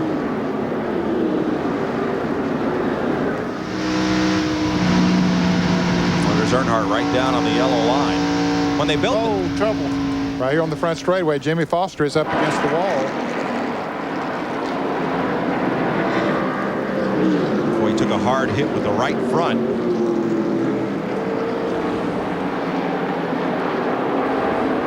At Nashville. His best run of the season. And we're under caution for the 4th time today. Foster started 9th, had a good qualifying lap.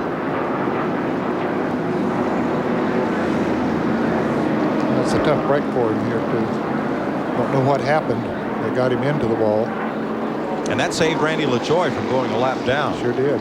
So he'll stay on the lead lap. That's that Washington Irving Motorsports machine. Mike, you can see he's dropped the window net there. That tells the workers at the racetrack that I'm okay. They dropped that net down to let the corner workers and all know that he's okay. You see his hand coming out now.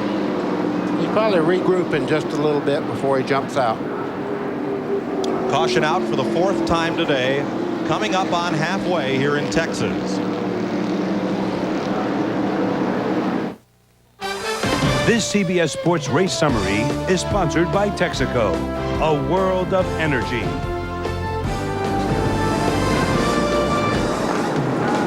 Toward halfway, 98 laps, 147 miles complete. 3 leaders thus far, 3 lead changes, average speed at 122, about where it was a year ago. 4 cautions in the race, 22 laps, and 7 cars back to the garage area. There you see them. If you're just joining us, Joe Bessie hit hard just after the race got underway.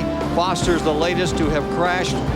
And there he is leaving right now, being taken from that car that has crashed in the main straightaway.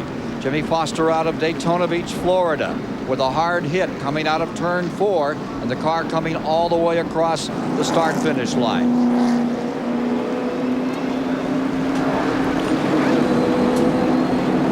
Puts us under the 4th caution of the day, Ken. And all of the cars on the lead lap made pit stops. Mark Green, I believe he stopped for only 2 tires, got out first, so he is the race leader. He was in on the last stop. Pit road was a busy place. Watch the 3 car, the blue car. And watch this tire right here. He almost hit it, had to go out into the grass to keep from hitting it. Also, the car number 17 did the same thing, Matt Kenseth. There's Richard Childress and Dale Earnhardt up on the hauler. Watching a 3rd generation NASCAR star at work. Mike, we saw them taking Jimmy Foster to the ambulance there, but we had seen him put his window net down and also put his hand up outside the car. He just didn't get out of it, so apparently maybe felt his neck or his back or something. Ned, you're exactly right. They put the collar on him, and just for precautionary measures, they don't let you, if you say your neck's hurt, they don't allow you to run around out pit road and stuff. They take you right to the hospital and check you over. Let's show you Matt Kenseth's view of coming down pit lane.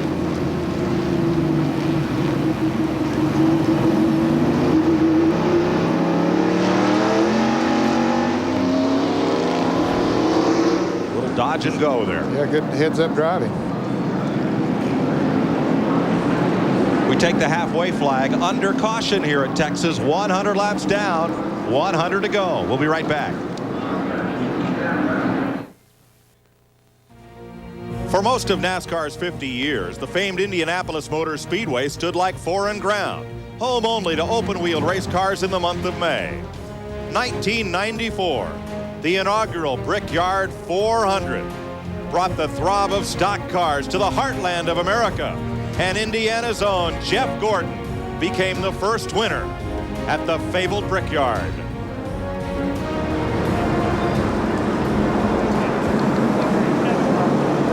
After 101 of 200 laps, Mark Green has come to the front. Tony Stewart, Jimmy Spencer after pit stops.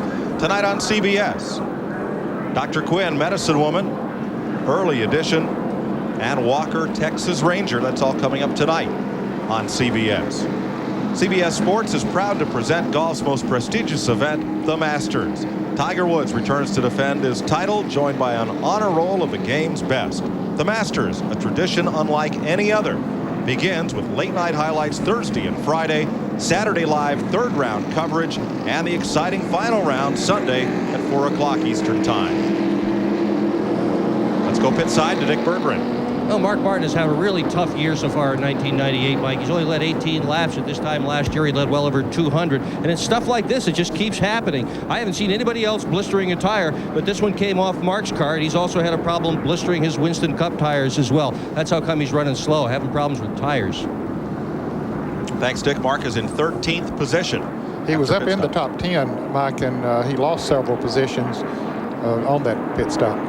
One car to watch in the restart, Randy LaJoie, 33rd. The caution flag saved LaJoie from going a lap down. He's tail end on the field after his second pit stop to reset the toe in on his Chevrolet. Here you see a couple wheel marks on the left side, which may have been part of that pit road incident. It's dropped him well back. With more on the second place car, here's Ralph. They're still trying to loosen up Tony Stewart's car. You might remember on the first pit stop, they worked the track bar. This time they took a half-pound out of the left rear and a half-pound they put into the left front as far as air pressure to help loosen up the car. Tony Stewart, you saw him downshift to third. Anticipate this restart. Green flag. Mark Green with a two-tire stop took the lead and steps out. Hermie Sadler jumped up on the outside of the 3 car of Dale Earnhardt Jr. trying to make a pass there, but don't think it's going to work for him. No, he's going to lose some positions rather than gain one. Kenseth got underneath and passed him. Here comes Buckshot Jones in the 0-0 and Jeff Burton on the number 9. Oh, and Hermie is in trouble. In the wall, 2 cars. Jones and Sadler. Oh! And trying to get past with Jeff Purvis. Had nowhere to go. Cut it left and slid into Sadler. That car looks like it's been hit from all sides. I believe Dave Blaney was involved in it as well. This is Dave Blaney as you're looking at him coming at you down towards the start-finish line. A chain reaction crash up in turn 3. And there was the first car sideways, Hermie Sadler. See Hermie moving around in there, unhooking his radios and getting his helmet off. Well, he was really looking forward to a good day. I talked to his sister. His sister scores for, I guess, Hermie. I'm not sure which one she scores for, but one of them. And I saw her up here a little bit early and said maybe the Sadler brothers can both have good days here today. Hermie hasn't had nearly as good a year so far as his brother Elliott. Hermie's best finish, 7th in Darlington. Only 2 top 10s this year. Nonetheless, 8th in the point standings. And helmet off. They drive for the same team. Gary Bechtel owns the team, different sponsors, of course. And they'll help Hermie getting out of the car. Buckshot Jones, the car all stove in, and the nose of Dave Blaney's Pontiac. Also badly damaged as this brings out the 5th caution flag of the day.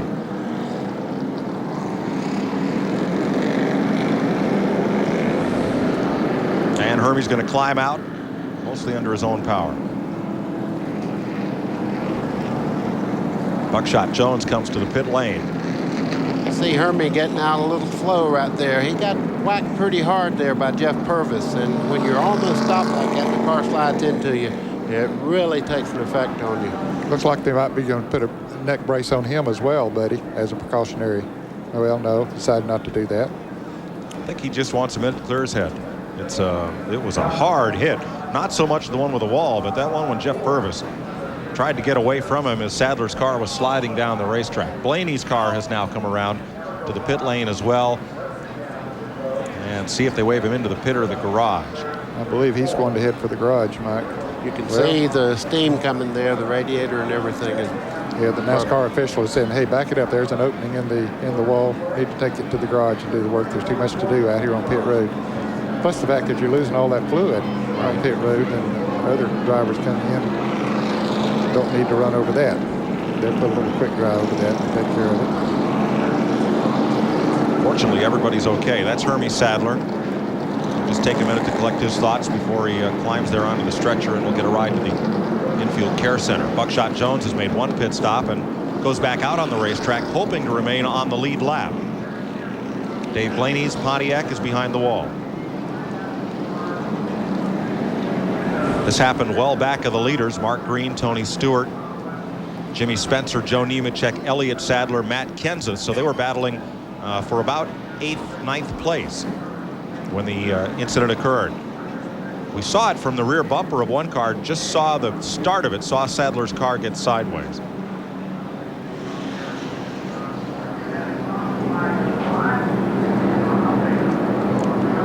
Buddy, on the first lap after a restart, are you racing a little harder, knowing that as they come up to speed, you got a chance to get by somebody? Well, you can see they try to go in the corner side by side. They make a little contact there. Elliott Sadler or Hermie Sadler to the outside there. Buckshot up against the wall, and you can see Purvis just come straight in there. Blaney also hit him. Let's have another look here, Ned. Just a little contact made there and around. Buckshot goes, and Hermie up there too. A lot of other cars almost getting involved. Dale Jarrett had to shoot right through the gap, among others. Jeff Burton, he was very lucky. He was the next car by. And so is Mark Martin. Another look to see the cars that took evasive action get down on the inside, and then that hard lick by Jeff Purvis in car number 4. And look at that car, how bent up it is around as it hit on the right side. Let's watch from above and see if there's any initial contact right side of your screen. But there goes Sadler up top.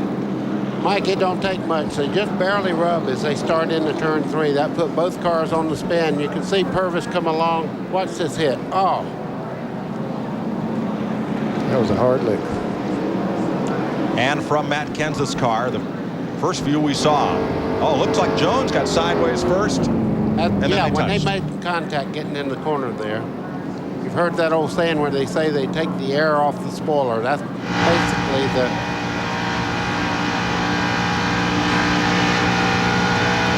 From Mike McLaughlin. Went through it that fast.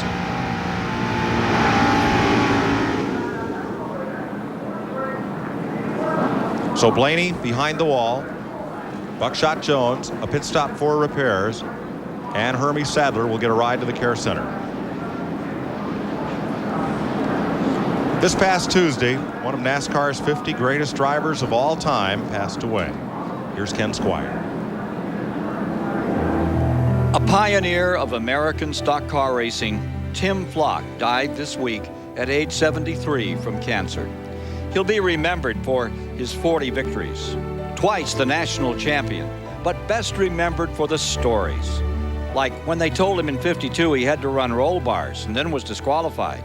He said nobody told him he couldn't run wooden roll bars. He had a co-driver, a monkey named Jocko Flacco. They weren't too excited about that in NASCAR either. Tim Flock, one of the great legends of American stock car racing.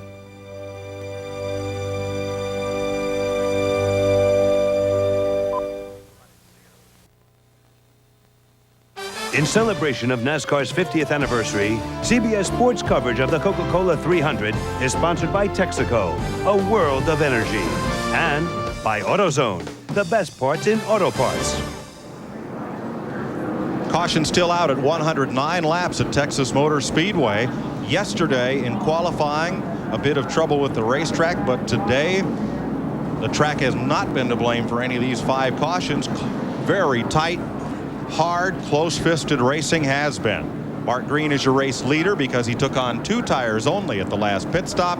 Tony Stewart is 2nd, Jimmy Spencer is 3rd, Joe Nemechek 4th, Elliott Sadler 5th, Matt Kenseth, Jeff Burton, Dale Earnhardt Jr., Dale Jarrett, and Mark Martin are the top 10 as they roll around behind the safety car. Dick Berggren. Dale Earnhardt Jr. has just made an unscheduled pit stop. He apparently was involved in that accident that we all just saw. The left front fender was pushed in. They let him ride around here for a few laps to see if it wouldn't be a problem, and Larry McReynolds came over the radio and said, guys, we're going to be better off to fix it now than if we just let it go. They thought about it. They agreed that was a wise strategy. He came in. It was a wise strategy. That left front tire would have gone down, but right now Earnhardt's in the back. Ralph? Heavy damage to the front of Dave Blaney's machine. He was involved in the middle of that accident. Dave, what happened? Well, I don't know. I saw a wreck get started up there 10 or so cars ahead of us, and just didn't get slowed down in time. Everybody was diving for the apron, and Jeff Purvis was he was making a left, trying to get away from a guy, and I was trying to get away from him, and I just couldn't get slowed down enough, got in the back of him. But there's been a lot of talk about this racetrack. How's it been out there today? Well, there was a lot of, you were being cautious. There wasn't a second groove you could go to and really hammer it, so you just had to run as hard as you could, but a lot of give and take. I just feel bad for these guys. You know, I got a really good team behind me, and Gil Martin and all these guys, and I just haven't got a real good feel for these cars yet, but we're working on it. Mike, you know Dave Blaney like I do. He'll figure it out. Yes, he will. Talked to his owners, Bill and Gail Davis, yesterday. They have a lot of faith in this young man. Buckshot Jones' team continues to make repairs. After his involvement in that one, he got sideways and got up into Hermie Sadler. And we'll take a look from the restart. This is where this wreck really started. On the restart, Hermie Sadler up there in the yellow car comes up on the outside of Dale Earnhardt Jr. Tries to beat him down into turn 1. And that's where the only place he could pass on the restart was on the outside. And Earnhardt was a little bit slow getting started, so Hermie thought that he could make the pass. But he gets up there, and then here comes Buckshot Jones down on the inside of him. Here's Buckshot coming along on the inside of him, car 00. Then they'll head into turn 3, and they're coming up on that 57 car down there. Jason Keller's car. Keller, then they got together, and you see the results of it. Oh, boy, that's a hard hit. Jason Keller was a car a lap down in the bottom lane. And Buckshot Jones trying to take he and Hermie Sadler both around that slower car, while Sadler was trying to use the slow car as a pick to hold Buckshot Jones. It ended up with Sadler in the fence, Jones in the pits, and Blaney behind the wall. We'll be right back.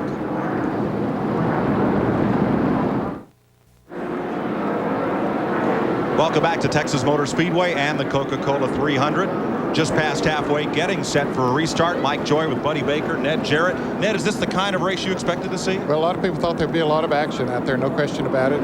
It's a very fast racetrack, and basically a one-groove racetrack right now. And if somebody gets, a little bit of trouble, it takes a lot of cars with it. Buddy, is everybody kind of using their head and taking it easy? They are right now, but it's one groove still through the corners. And really the problems that you had today were contact between other cars. The racetrack is not blamed for drivers making mistakes. All right, we're just past halfway, and we're back under green. Mark Green, the middle of the three racing brothers. David, Mark, and Jeff. Mark's out front after a two-tire pit stop, one caution flag ago. Tony Stewart, Jimmy Spencer, Joe Nemechek, pole sitter Elliott Sadler trying to run him down.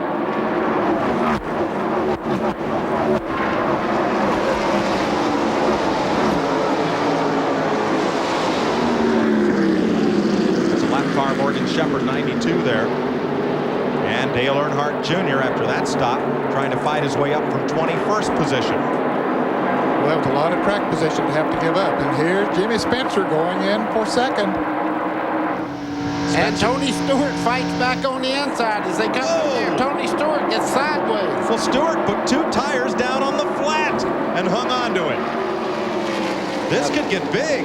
Yeah, it could. That's a couple of exciting guys racing right there together. A young gun, don't mind sticking the pedal to the metal, and Spencer, who is known for aggressive driving. Watching from Joe Nemechek, we've seen a lot of passes today where the driver being passed says, okay, go ahead, I'll just drop in behind. Not Tony Stewart.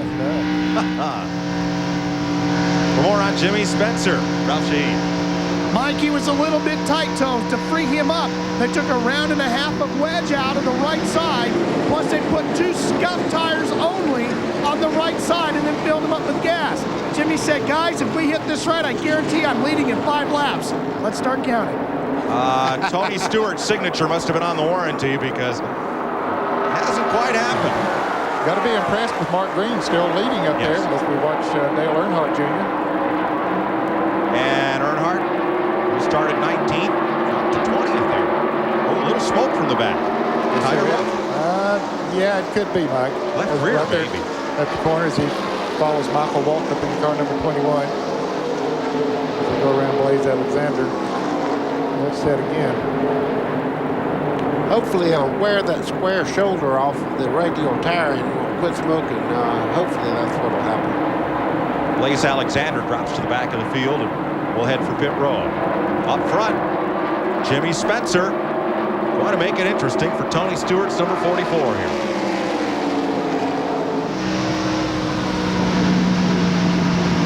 Mark Green still doing a great job of staying out in front. If he just took on 2 tires, doing well.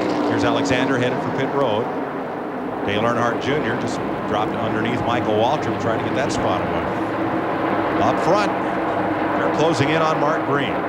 He's a veteran. Took those 2 tires on and felt that would improve his car. And so far, he has held the lead spot since this restart. He has 6 cars in the draft right behind him. Back to turn 1. Let's find our point leader, Mike McLaughlin. 11th place, the Busch Series point leader.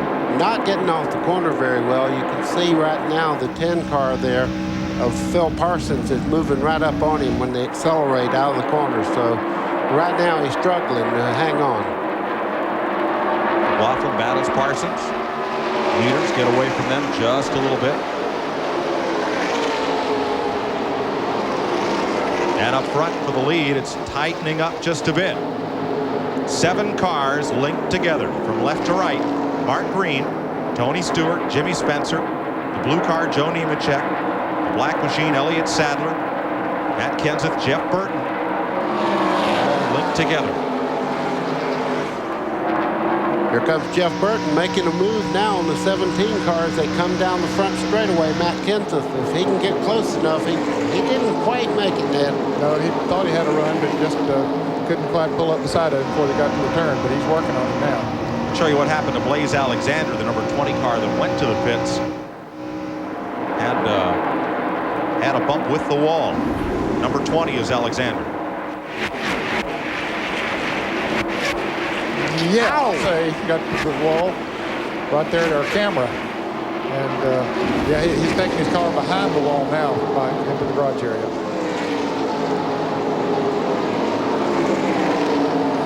Jeff Burton just moved up a spot. Let's go to Ralph.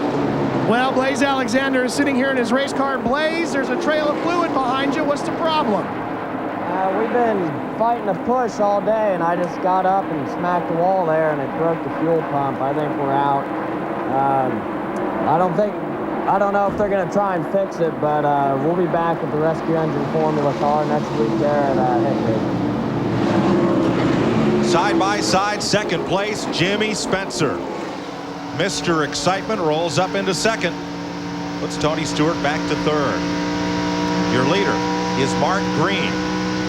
Stewart, Spencer battling for second. Joe Nemechek started outside pole. He's in fourth. Pole sitter Elliott Sadler, that black car right of your screen, is fifth.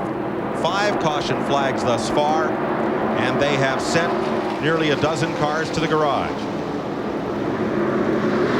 We're past halfway, 124 of 200 laps, and the Winston Cup race live on CBS tomorrow, the Texas 500.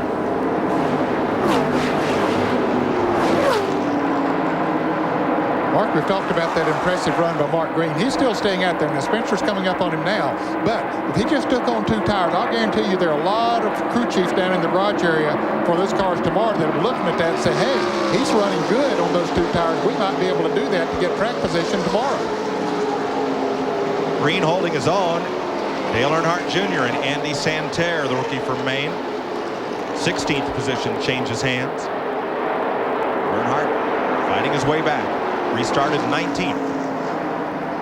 For more on leader Mark Green, here's Ralph. Mike, these are the most consecutive laps that Mark Green has ever led. The most he'd ever done up till today, 6 laps at Dover. Those were all under caution. Think he's feeling a little pressure today? I think he's feeling pretty good. Boy, he has a Charger behind him. 2-time national modified champion. Jimmy Spencer knows how to drive one way. Wide open. Flat out and halfway turned over all the time. You can see right now he's moved in within a car length, but just behind him I think Tony Stewart may be pushing still. He's not getting off the corner clean as Jeff Burton now makes a move on Elliott Sadler down in 1. Jeff Burton's guy they got to watch. He's coming on towards the front. Started 35th, and Burton is now up to 5th place. He's in the yellow 9 car. Hasn't led today, Ned, and he's led the most laps in this series this year. Drives for Jack Roush both Saturday and Sunday, as does Mark Martin. But he's inside of the leader right now. That's his yellow car top of the screen.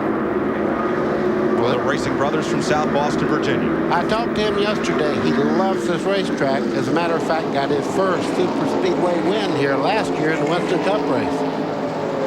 There you can see he's gained 30 positions. Randy LaJoie is up 23 spots, cracks the top 20 for the first time today. And for Joe Nemechek, you look back at Jeff Burton, who is closing fast.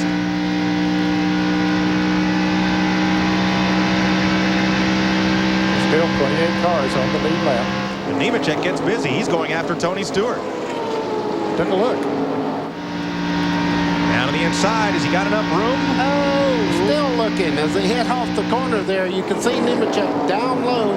As they head down the back straightaway, he has the run going into 3. Yeah, Stewart will have no choice but to back off, and he does. Falls back in line very quickly. He didn't stay up on that outside very long. Now, Jeff Burton's number 9 did not get as good a run and could not follow Nemechek under Tony Stewart. Green and Spencer, and then a gap of about 1.2 seconds back to Nemechek, Tony Stewart, and Jeff Burton. Elliott Sadler having a good, strong run here. He's currently 6th. His brother did not fare so well today. Here's Bill Stevens. Here's Hermie Sadler, just came out of the infield care center, and you're on a crutch, Hermie. What's going on? Well, I just got banged up a little bit. Hated for these guys. We had a great race car today, and just trying to be patient. Got on a restart, and they piled up a little bit in front of me, so I moved to the high side to keep from running over anybody, and I got run over down here, so sometimes it doesn't pay to be patient, but I don't know. We'll try to work through this and come back at Hickory and get back after it again. A little swelling in the knee, but otherwise you're okay? Yeah, I'm just lucky it's not worse. I mean, we took a pretty hard lick, probably the worst one I've ever had, so just happy to be able to walk on one foot right now. Qualified 5th, but he's heading home early, guys. A hard hit from Jeff Purvis as Sadler's car settled down the banking to the track apron. Here he's okay. Here's Jeff Burton looking from Tony Stewart's car. Pontiac versus Ford, and this is for 4th place. Straightaway speed's about the same for the 2 cars, but in the middle of the corner, look at Earnhardt, though. He is really knifing his way back towards the lead again. Up to 14th past Stanton Barrett. Mark Green continues to lead. Jimmy Spencer and Joe Nemechek, 133 laps are complete.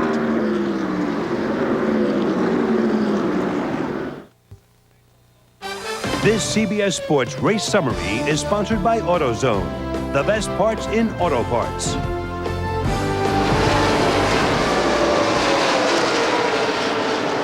134 laps complete in this Coca-Cola 300. And there you see the story. 4 different leaders, and there could be another lead change at any moment. The average speed down to 113 miles an hour. 5 cautions, 35 laps under yellow. And those are the cars that have been in trouble here today. And most of them victims of crashes on this 1.5 miles. Talk about. Let's go to Bill Stevens. Jimmy Foster just came out of the infield care center. Boy, you hit that wall pretty hard in the front stretch, and you've got a lot of wrapping on that left ankle. What's going on down there? They say I fractured a little part of the bone and pulled some tendons in there. The car just got tight coming off the corners. We've been tied all day, and just turn 4 here in a place you want to be tied off of. Just got into the wall.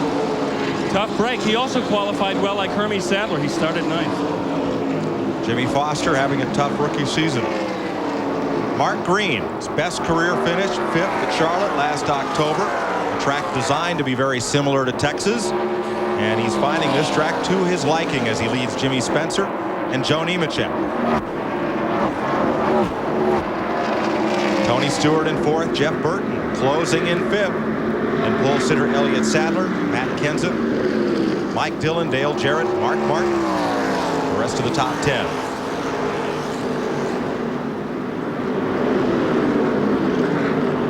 There's the best battle on the racetrack. 4th place, Tony Stewart trying to hold back. 5th place, Jeff Burton, who kind of surprisingly has not led today's race, though he started way deep in the field. Jeff Burton clearly faster through the corner, but down the straightaway, Tony Stewart's car is a rocket ship. You can see he pulled out about 2 car lengths down the front straightaway through the corner. It closes right back up. Burton started 35th on the field. Stewart rolled off from the 2nd row. Still 28 cars on the lead lap. you see him coming up on him once again, but as you say, coming off of the corners, he can really get a run. Does he have enough? No, he doesn't. He looked on the inside, but Stewart closed that gap. One handling in the corners, the other handling down the straightaway. Pick your poison. Burton just has that little look to the inside, but cannot pull alongside. Jimmy Spencer sitting about 0.3 of a second back of the race leader. And that gap has remained pretty constant, and kind of surprised that Joe Nemechek has not been able to close down on them as we watch this battle for fourth. You know, you're exactly right. He made a run there. It looked like he may have heated the tires up a little bit, and it's been a consistent gap between the two for about 10 laps now. Left side of your screen is race leader Mark Green. Ralph's in his pit. Kenneth Campbell is a crew chief for Mark Green. Kenneth, you only took 2 tires. How come and how long can you go with them? Well, the Timberwolf Chevrolet's been a little tight all day in traffic. We wanted to try 2 tires just to get him out front and see how that did. It seems to have really made a big difference. And Goodyear's got such a good tire, there's hardly any wear here. So we'll just see how it ends up. Now, your guy hasn't led many laps in competition under Green. How nervous is he, and are you having to coach him? I didn't understand. Your guy hasn't led many laps under Green. Is he comfortable out there? Oh, yeah. Yeah, he's doing a good job. I mean, Mark knows how to lead races. We're in good shape. He's even pulling out a bit of a lead now, Mike. It's opened up just a hair, Ralph. Another car length, perhaps, on Jimmy Spencer. And if you look just to the right of Spencer, you're going to see Joe Nemechek starting to come into the picture. And he mentioned that the car had been a little bit tight, and they didn't put left side tires on it. They did purposely to loosen it up. That means that the left side tires are not, the left rear in particular, not sticking quite as good, and so that loosens the car up and lets it turn better in the corners. And as a result, fantastic. So Mark Green now enjoys a half a second advantage. Look at this pack. 10th place is at stake here. Mark Martin, the black and yellow Ford. Jeff Green driving Ricky Craven's Busch car this weekend. And Dale Earnhardt Jr. moving in. Looking back from Mark Martin's rear bumper.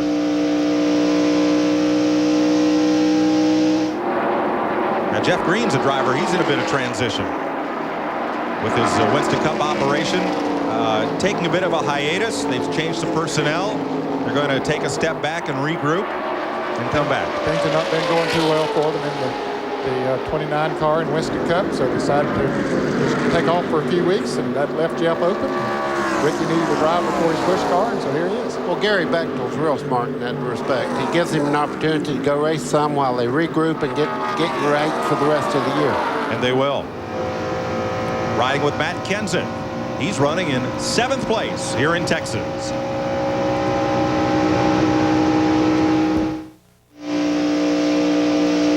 .152 laps complete. Mark Green leads Jimmy Spencer and Joe Nemechek, but you're on board Mark Martin's 10th place car.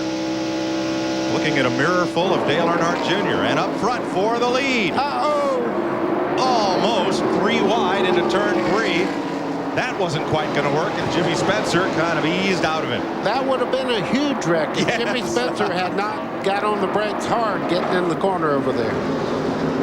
You see the distance it cost him. But Mark Green moved up around the lap car, and 3 wide in turn 3 was not going to work. We're back in the 10th place battle where Dale Earnhardt has really been coming off the corner well. But Ned, he just can't get alongside Mark Martin. Not yet. He's really been working on it. He is coming off the corner a little bit better than Mark is, but Mark has good straightaway speed. And Mark has a pretty good race car, too, and he's a whale of a race car driver. We know that already. Mark has been hoping to get in and take on 2 tires for some time now. So the report from Dick Berggren is we may not be surprised to see Martin come in under Green for those tires. Guys, just a little bit ago, Jeff Burton dropped back about 10 car lengths, and he run Tony Stewart back down in about 3 or 4 laps. That's to let him know I'm a lot quicker. I'm not as quick down the straightaway, but I'm a faster car all the way around the racetrack. And this is going to get interesting near the end of the race, because once you do that 2 or 3 times and they see you in the mirror, the next time you come knocking. Okay.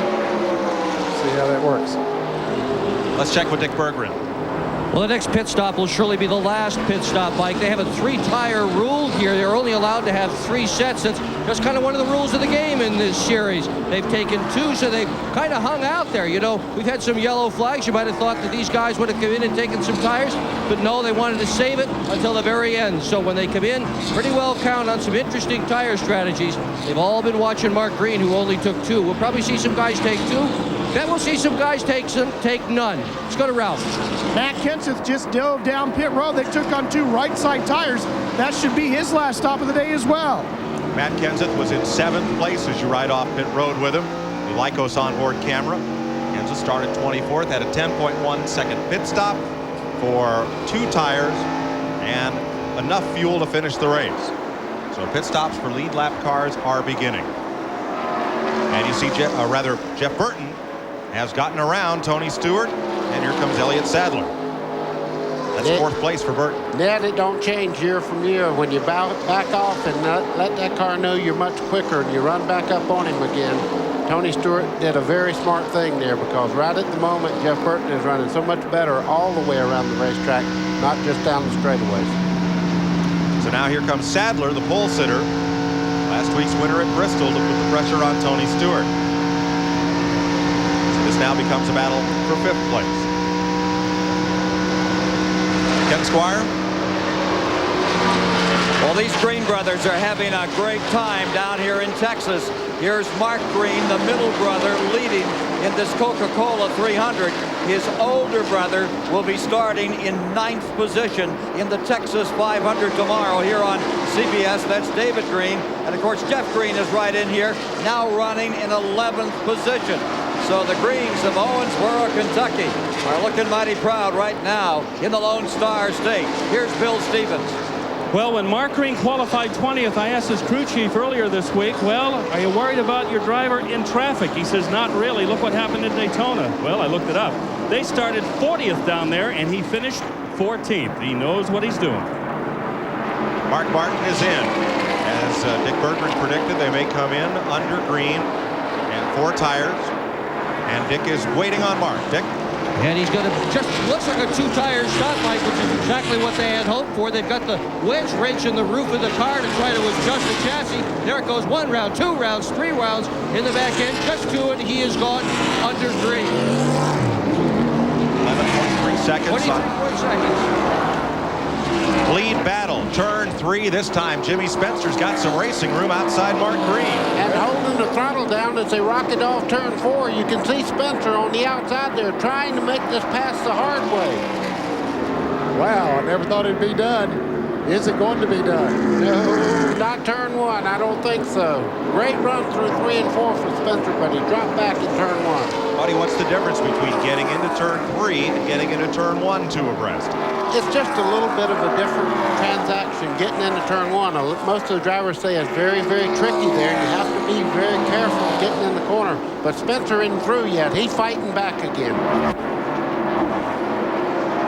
The angle getting into the turn is one thing, and then the bank that drops off pretty good from 5 degrees or goes up to 24 degrees in a hurry, and that'll make the car get upset just a little bit. Coming up next, CBS Sports Spectacular salutes NASCAR's 50th anniversary. A look at the 5 decades of NASCAR racing and some great vintage footage is coming up right after this race concludes. And tomorrow, Winston Cup racing here in Texas, live on CBS. 162 laps complete. Only 2 of the lead lap cars have made that final pit stop. We'll be right back.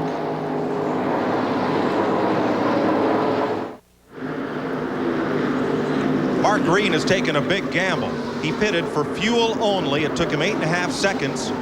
Had he taken 3 to 4 more seconds, he could have had 2 tires as well, but they must really like the handling on that car. So Green surrenders the lead to Jimmy Spencer, this man who has yet to make his pit stop. Jeff Burton has been in, Dale Jarrett has been in, and Tony Stewart is in the pits right now, receiving service. Final pit stop of the day. Bob Labonte crew dropped the jack on Stewart. Away he goes. Look at that beautiful windshield. You saw the plastic that they peel off of that windshield. It's like on the visor of a helmet. They just pull the plastic off and you have a brand new windshield under there. Our Shell in-car camera as Tony Stewart grabs 3rd gear. Working hemmed in on the backside of the racetrack. Mike Dillon and Dale Earnhardt Jr. with these pit stops. They're now fighting not for 8th, but now for 4th place. With some of the leaders having made stops. Spencer leads, Nemechek, Elliott Sadler, and then this battle ends. So how long can Spencer and Nemechek go without stopping? Tires appear to be no problem, but gas. Are you surprised Mark Green didn't take tires? Yes, I am. I'm surprised he didn't take right side tires, but the car evidently felt so good to him. It said, hey, we don't need to change anything about it. If you take on 2 tires, you're going to change the handling characteristics of it. I will tell you that Mark Green did lose a lot of time coming into the pit area. He pulled down going down the back straightaway and run through a lot of oil dry stuff through the corner. Lost a lot of track position by making a floor stop. Jimmy Spencer leads this race. Ralph has more. Corey Stott is his crew chief. Corey, how long can you stay out there, and what will you do when you come in? Well, Ralph, I couldn't really hear your question, but we're going to stay out to about 180. Tell you, Goodyear brought us a great tire. We put 2 on last time, got some track position. Jimmy's driving the wheels off this thing. Just happy for Zippo and All Pro Auto Parts. Kingsford. Will you take just fuel, or will you change tires too? We're looking at just fuel. Bill Stevens? I'll tell you, it was really something down here before Mark Green's pit stop. They had 4 tires out. The tire changing crew was ready. The jack was up and ready to go. Then they just put fuel in. I just spoke to the crew. They didn't know that they were just going to put fuel in. Kenneth Campbell was trying to fool everybody in the park. Dick Berggren. Joe Nemechek is going to have to stop by lap 180, and Elliott Sadler is as well. That's as far as they can go on fuel. They're hanging around out there, hoping they're going to get a caution flag, be able to pit for 4 tires, where everybody else is just taking either 2 or none. Mike? Stanton Barrett, Tracy Leslie, and Mike Dillon have made pit stops as we continue under green. 28 laps to go here at Texas Motor Speedway. Watching from Joe Nemechek, the 2nd place car, looking ahead at Jimmy Spencer. Nemechek turning 8,000 RPM. That's the tachometer right there. Turning 8,000 RPM down the straightaway. Our Bell South Mobility Cam giving you these photos from Nemechek's car. Mike Dillon's pit stop, no tires, but it took 21.4 seconds. That's taken him out of the chase. CBS Sports coverage of the 1998 Coca-Cola 300 will continue after this message and a word from your local station.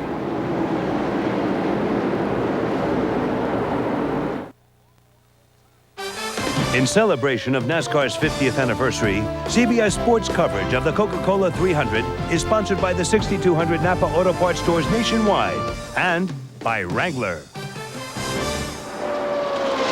We're just outside Fort Worth, Texas.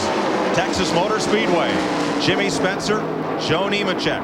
Out in front of Elliott Sadler, Dale Earnhardt Jr., and Jeff Green, the top 5. While we were away, Elton Sawyer made a pit stop. Too fast leaving the pits. He's had a stop-and-go penalty. Michael Waltrip's been in, so has Mark Krogh. Andy Santerre was in 9th place when he pitted, but was too fast entering and got a 10-second penalty while he was in his pit. And Elton Sawyer, too fast down pit road again. He'll have to make another stop. Oh, man. That is too bad. Jimmy Spencer, you could see him giving a hand signal down the back straightaway. I would say he's probably heading for the pit road this time. Well, we're approaching that 180 lap mark that they said they were coming in, and there they are. Nemechek comes with him. That'll turn the lead over to Elliott Sadler. Pit road speed 45 miles an hour. Now it looks like they're stopped. Of course, after 190, why not? Here's Ralph. Jimmy Spencer only needs 6 gallons of gas, so Bill Thomas stuffs a gas can in. Kenny Kraus working the catch can. Should take him 4 seconds. They're underway.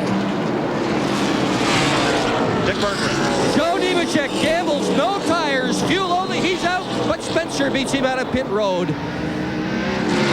Nemechek trying to accelerate around the track apron. Spencer out there in the loose stuff. Yes, he was. He's not allowed to go across that yellow line until he gets right there towards the back straightaway. So now he's back underway. Elliott Sadler now making a pit stop. He had taken over the lead. And it gives a few leader points to Dale Earnhardt Jr. Jeff Green made his stop at the same time.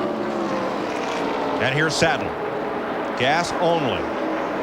The longer you run on that first tank, the less time you need to be stopped, the less gas you need to take on. Sure. So they'll stretch it as far as they can. Now remember, Earnhardt was in the pits at lap 109. So he can go almost race distance. Yeah, he might be able to go all the way. That would be stretching it, but well, Ned, we don't know that we've had a caution since Earnhardt made that stop. We have not. So it will be a long run, but he takes over the lead with Phil Parsons second, Glenn Allen. And how about the man who started last today, Randy LaJoie, with all these pit stops? He's now the 4th place car. There's Dale Sr. with his Winston Cup car owner Richard Childress. Trouble. Spencer's in the wall. Yeah, maybe all that stuff he got on his tires down in turn 1 and 2. Might have cut one. Perhaps. No caution. You see Spencer scrubbing against the wall or stopping, Yeah, so that will bring the caution out. 10 drivers will benefit. There are 10 on the lead lap as Jimmy Spencer's crew, with victory perhaps in sight, will have to pack it up and go home. Dale Earnhardt Jr., Phil Parsons, Glenn Allen, Randy LaJoie, who I think found that lucky charm he was seeking at the top of the day, Kyle Petty, Joe Nemechek, Mark Crow, Elliott Sadler, and Mark Green. Those cars have not pitted in this sequence and may be the only cars on the lead lap. What happened to Jimmy Spencer? Down into one, the right front goes flat. You can see very hard into the outside wall. It never turned, Ned. No, it didn't. So apparently he cut the tire for one reason or another. Let's go to the pits and route. Well, Corey Stott, we're saying that it sounds like he might have cut a tire down. Is that what Jimmy said to you? Well, he's trying to get his breath right now. We're not sure. He's not sure what happened over there. Just definitely the right front went down, and we'll have to see what happened. A hard hit for Jimmy Spencer. Now checking, it seems that Mark Green was just a car length shy of staying on the lead lap. There's his green and blue machine behind Dale Earnhardt Jr. So 9, make that 8 cars on the lead lap. So we get set for a shootout. And Earnhardt Jr. will pit. With only 8 or 9 cars on the lead lap, this might be a high percentage move. Well, and the strategy is going to be different than anything you have seen so far. Earnhardt is going to pit. He is going to take 4 tires, and guess who called the strategy? Dad from on top of the hauler. What do you think, Ned? Well, he can afford to take tires now under a caution flag. The others were pitting under green, and this is a good move, in my opinion, to take on 4 tires once he is in the pits. And apparently they didn't feel they had enough gas to go the rest of the way, so why not get the tires while you're here to get the gas? Also pitting Phil Parsons, Randy LaJoie, and Elliott Sadler. I'm sure they'll take on tires. Earnhardt has his now, and it's gone. Now, if you're Glenn Allen, Kyle Petty, and Joe Nemechek, do you come in on this second lap of caution and take on 4 yourself so you're the equal of Earnhardt, or do you play track position? That's a good point. I don't know. That's why they pay those guys down there the big money. I'm glad we don't have to decide. Jimmy Spencer is out of his car. He's okay after that hard hit with the turn 2 retaining wall. Has a look back inside and correct the hookup operation, looking to see what might have broken up there in the right front. Here's Bill Stevens. Boy, not a lot of tires going on these cars here, these final pit stops. Randy LaJoie just came in, just took out a round of wedge, no tires. Put some fuel in the car. The car still is not right, but take a look at the scoreboard. He has really made up a lot of distance this afternoon. Last week, a fan gave Elliott Sadler a silver dollar, and he hung on to it for luck and won at Bristol. After qualifying here yesterday, he said he was rubbing on that silver dollar and almost rubbed Eisenhower's face right off it, hoping his pole speed would stand up, and it did. So this morning, Randy LaJoie said he was going to go over to Elliott and see if he had any lucky charms left over. Must have found one, because right up there on the leaderboard is LaJoie, currently 7th. Dick Berggren. I'm with Tony Uri. Tony, how big a gamble is that? 15 laps, 14 laps now with a lot of cars to pass. Well, there's only 8 cars, I think, on the lead lap. We didn't know whether we could make it on fuel or not. Looked like we was going to be like 2 laps short or so. I figured the rest of them's going to try to make it. We might as well have 4 brand new Goodyears on there to beat them with. How hard's he going to run these last few laps? You ain't seen hard yet. Tony Uri. Dale Earnhardt Sr. won his first Busch race, first Cup race in his 16th start. Here's his son trying to win his.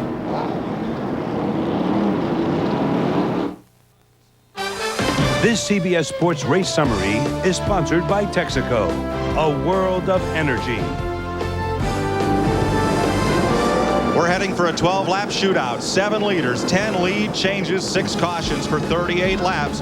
13 cars in the garage, 13 cars on the lead lap. Cars out of the race. Even Alexander listed his fuel pump. The fuel pump broke because he crashed. Most of the cars have had an encounter of the concrete kind here in Texas that are in the garage area. Sunday, May 3rd. Experience the saga that begins where The Last Dawn left off. In the most anticipated television event of 1998, Mario Puzo's The Last Dawn 2. CBS, May 3rd. Coming up next, CBS Sports Spectacular takes a look back at the history of NASCAR stock car racing. 50 years in the space of 1 hour. Coming up next. And tomorrow, the Texas 500 Winston Cup race. You'll see it live here on CBS Sports. Don't forget to set your clock ahead, 2 p.m. Eastern Time. Front row, Jeremy Mayfield, 185.9 miles an hour. Front row, Joe Nemechek. Ford and a Chevrolet to bring the field down to the green. Live on CBS tomorrow. Dale Earnhardt's first Winston Cup victory, Bristol, Tennessee, 1979, his 16th Winston Cup start. Today, Dale Jr.'s 16th Winston Cup start, or rather 16th Busch Series start. He goes third behind Glenn Allen and Joe Nemechek. And they got some cars on the lead lap. For example, Mark Green, he's on the lead lap, the tail end of the lead lap. They got to get by all of those cars. Oh, trouble! Glenn Allen got turned. Nemechek got in the back of him as they come across the start-finishing line right there. He went up into Dale Jarrett. Caution. And the caution is out. Cars that did not stop fall in that last caution behind the safety car, and the cars that pitted have to line up behind them. So even though those cars were on the tail end of the lead lap, they got to restart in front of the lead cars, and some of them will get back up to run with the leaders. Mark Green. They will. He'll get his lap back. Mark Green, Jeff Green. Nemechek posted as the leader. There's Jarrett running with right side damage. And Glenn Allen was the victim of that. Yeah, that's too bad. He was sitting there in position, you know, to have a good finish, maybe even to win the race. And got tagged from behind and spun out. Took Jarrett with him. Last week in Bristol, there's Glenn Allen. Come down pit road to John Munson. Glenn's best finish of the season was 9th at Bristol last week. Field slows under caution, 10 laps to go. Very little debris on the racetrack, so this may be a quick caution. Here's Ralph. We're in the pits of Glenn Allen as they go to work on the car. No word from Glenn to crew chief John Munson as to what happened. This was their only new car in their stable. Now frustrated Glenn Allen still looking for his first Busch Grand National victory. Mark Martin will pit. He was very close to that situation. Let's look at it again. Joe Nemechek right there makes contact into Allen's car, turns him down. You see Dale Jarrett getting collected there, trying to avoid the wreck on the inside.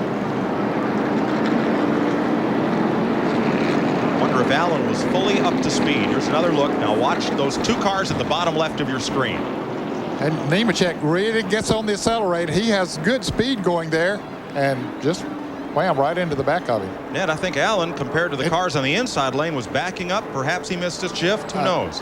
It does look like that he didn't get a real good start. Dale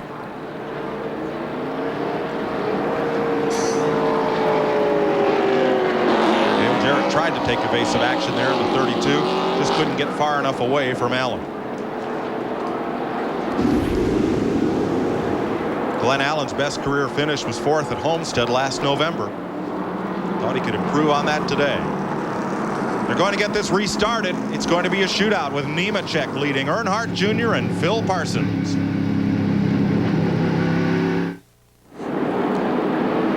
It'll be 7 laps to go. In 1 lap, they'll go green. Joe Nemechek remembers well his first Busch Series victory. He beat Dale Earnhardt Sr. to get it at New Hampshire. Today he's trying to hold off, and Earnhardt looking for his first win. Here's what Joe Nemechek saw.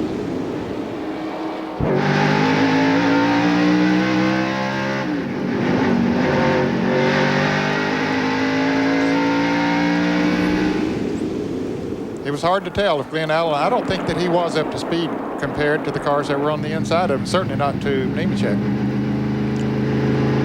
You know, buddy, tell me, every driver's out there, he's thinking accelerate, accelerate, accelerate. Nemechek grabs that third gear, he's hard on the gas pedal. The car in front of him moves right up. Well, you can make the carburetor load up a little bit. It's not clean when you first jump back in the throttle, and just a little hesitation. Everybody else accelerating. I know Nemechek did not mean to do it. Dick Berggren. Dale Jarrett's day ends early, but you're going to watch a heck of a finish. What do you like here in the 3 and 87 cars as it comes down to the end? I don't know. You know, they both got pretty good cars. I just hated for our guys. The white rain Ford was okay. We got caught on the pit deal and got a lap down, and you know, somebody got a little anxious there and turned the 99 car over and ran right into me. So short day. Should be a good ending, though. And he'll be back tomorrow. We'll see if it is Winston Cup car on CBS. 6 laps of racing to go. Will front row Joe Nemechek pick up another victory, or will Dale Earnhardt Jr. pick up his first? We're back under green. And single file racing, last 10 laps, only the lead lap cars are up front in single file. Jeff Burton went to the grass there in the quad oval. Straightens it out. That yellow car, center of your screen. Nemechek has clear track behind him. 10 car lengths. He got a jump when they dropped the green flag. Nemechek got a huge lead. Look, about 10 car lengths as they go down into turn 3. Earnhardt in second. Phil Parsons. The black car is Sadler. Elliott Sadler. Kyle Petty. 5 laps to go.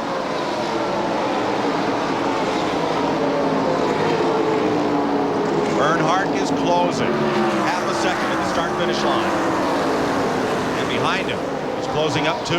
Parsons and Sadler, 3rd and 4th. Like a big rubber band stretched out, and now it's all pulling back together. It's all pulling down on Joe Nemechek. Nothing left on the table. Earnhardt is closing in. He's about down to 5 car lengths now as they head down the front straightaway and into turn 1.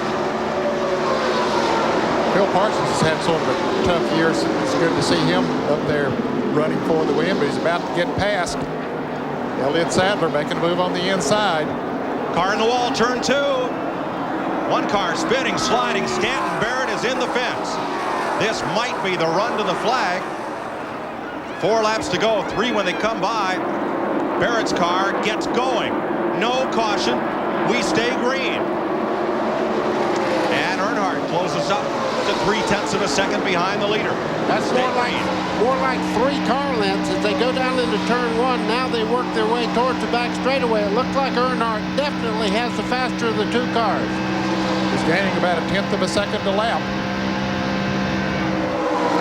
And just behind this group, you can see Elliott Sadler coming like a whirlwind in the 66 car in 3rd place. Sadler the pole sitter. 2 laps to go. And Earnhardt is within striking distance. Sadler close enough to challenge the pole sitter and last week's winner. Here comes Earnhardt. He's brought it down to less than a car length down the back straightaway.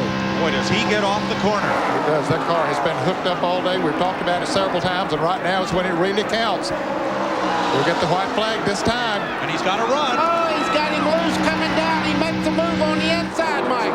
3 wide in the start-finish line past Glenn Allen. Dale Earnhardt Jr.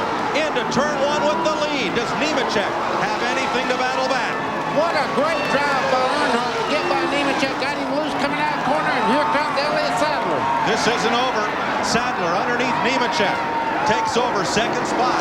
The fastest car in qualifying draws a bead on the new leader. He's gaining, but he doesn't have time, Mike. What a day in history. Dale Earnhardt Jr. will win the Coca-Cola 300. 16th Busch Series start.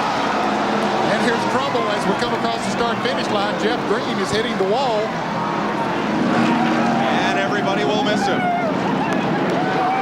Tony Eury and crew will have a lot to be proud of. And they said you hadn't seen hard yet. Well, we know what they meant. Off to victory lane. He doesn't have time for autographs right now. Off to victory lane goes Dale Earnhardt to see his son. Ned, you're a fellow who knows what that feels like. Tell us about it. I tell you, there's no feeling like it in the world, Mike. It's just the greatest. And I know that he's very, very proud of his son. He doesn't want to sign autographs right now, and he shouldn't even be asked at this point because Dale Earnhardt Jr. on the two-way radio as he came across the line. He yelled, "Daddy, I love you to death for this." First win and points leader right now. How about that? There's the proudest father in Texas. And there goes his son, taking that famous number 3 to victory lane.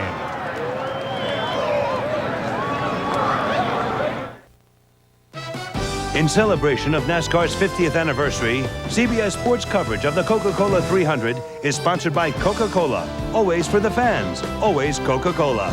The official soft drink of NASCAR. And by Lycos. Search the internet at topspeed at lycos.com. Burton Smith's beautiful Texas Motor Speedway gets to christen its second first-time winner. Jeff Burton last year in the Cup race. Number 3, Dale Earnhardt Jr. Boy, did he loosen up Joe Nemechek. Great move. He watched Matt Kenseth in Rockingham. Same type of move. Moved Nemechek up, broke his momentum, and passed him on the inside. And only his 16th Busch Series start. Dale Earnhardt Jr. goes to victory lane. There's Elliott Sadler going past Nemechek. That loss of momentum cost him not only the win, but second place as well. Phil Parsons finishes 4th. Jeff Krogh, career high 5th place finish. The man who started last, Randy LaJoie, finishes 6th. Arm out the window, waving toward his dad in the crowd. Dale Earnhardt Jr. is our winner. Ken Squire is with him. There's a new champion in victory lane for NASCAR. Dale, congratulations. What a show. Yeah, it's a good race. You know, I want to, first off, before we get into anything else, I want to wish the Tim Fox family our wishes. You know, we really hate the deal that happened.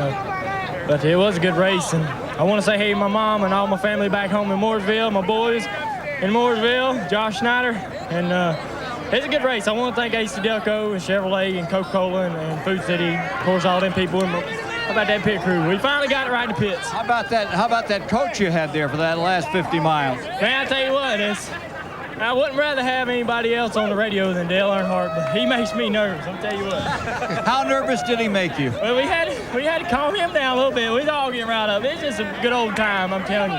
I'm real happy for this Chevrolet here. It's AC Delco Chevrolet. I never thought I'd see Earnhardt Sr. cry. I saw him cry in victory lane at Daytona, and I saw him do it again here today. He is proud of you. Well, he didn't do it in front of me as usual, but that's the way it goes. You know, I got to thank the crew again. Tony Sr., Tony Jr., they all made the right calls. We didn't touch the car all day. It was just flawless. What about the move on the last lap when you were up on Nemechek? Well, I had a run on him off that corner, and I seen the lap car, and I was just praying that lap car stayed up, and that's what they told him to do in the driver's meeting.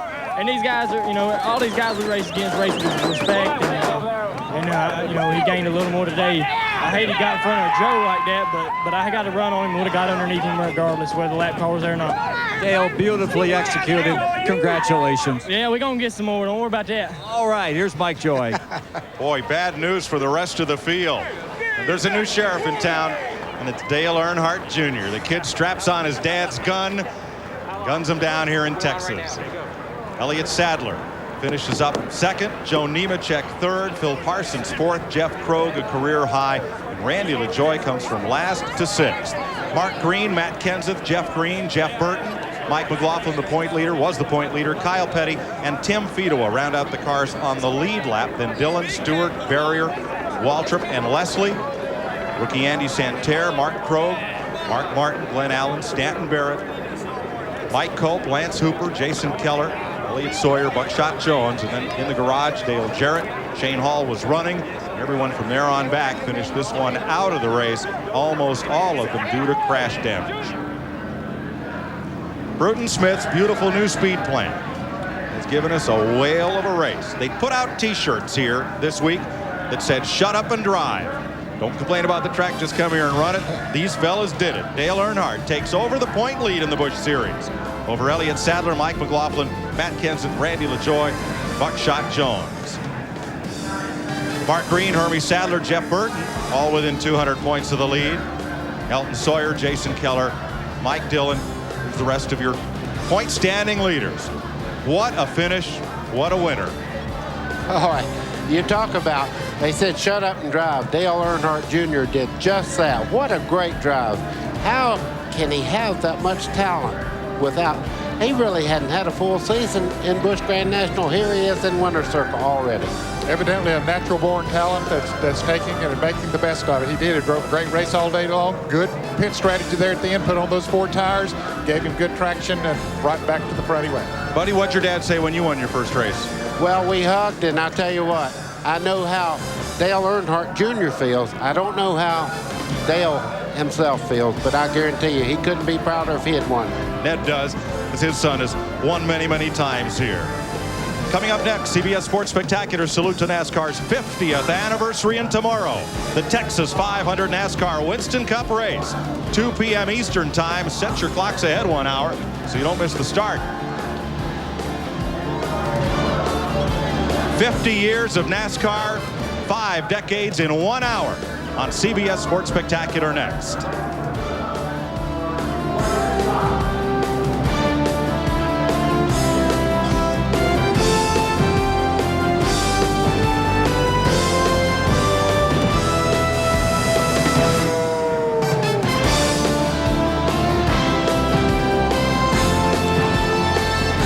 This has been a presentation of CBS Sports, home of the Daytona 500.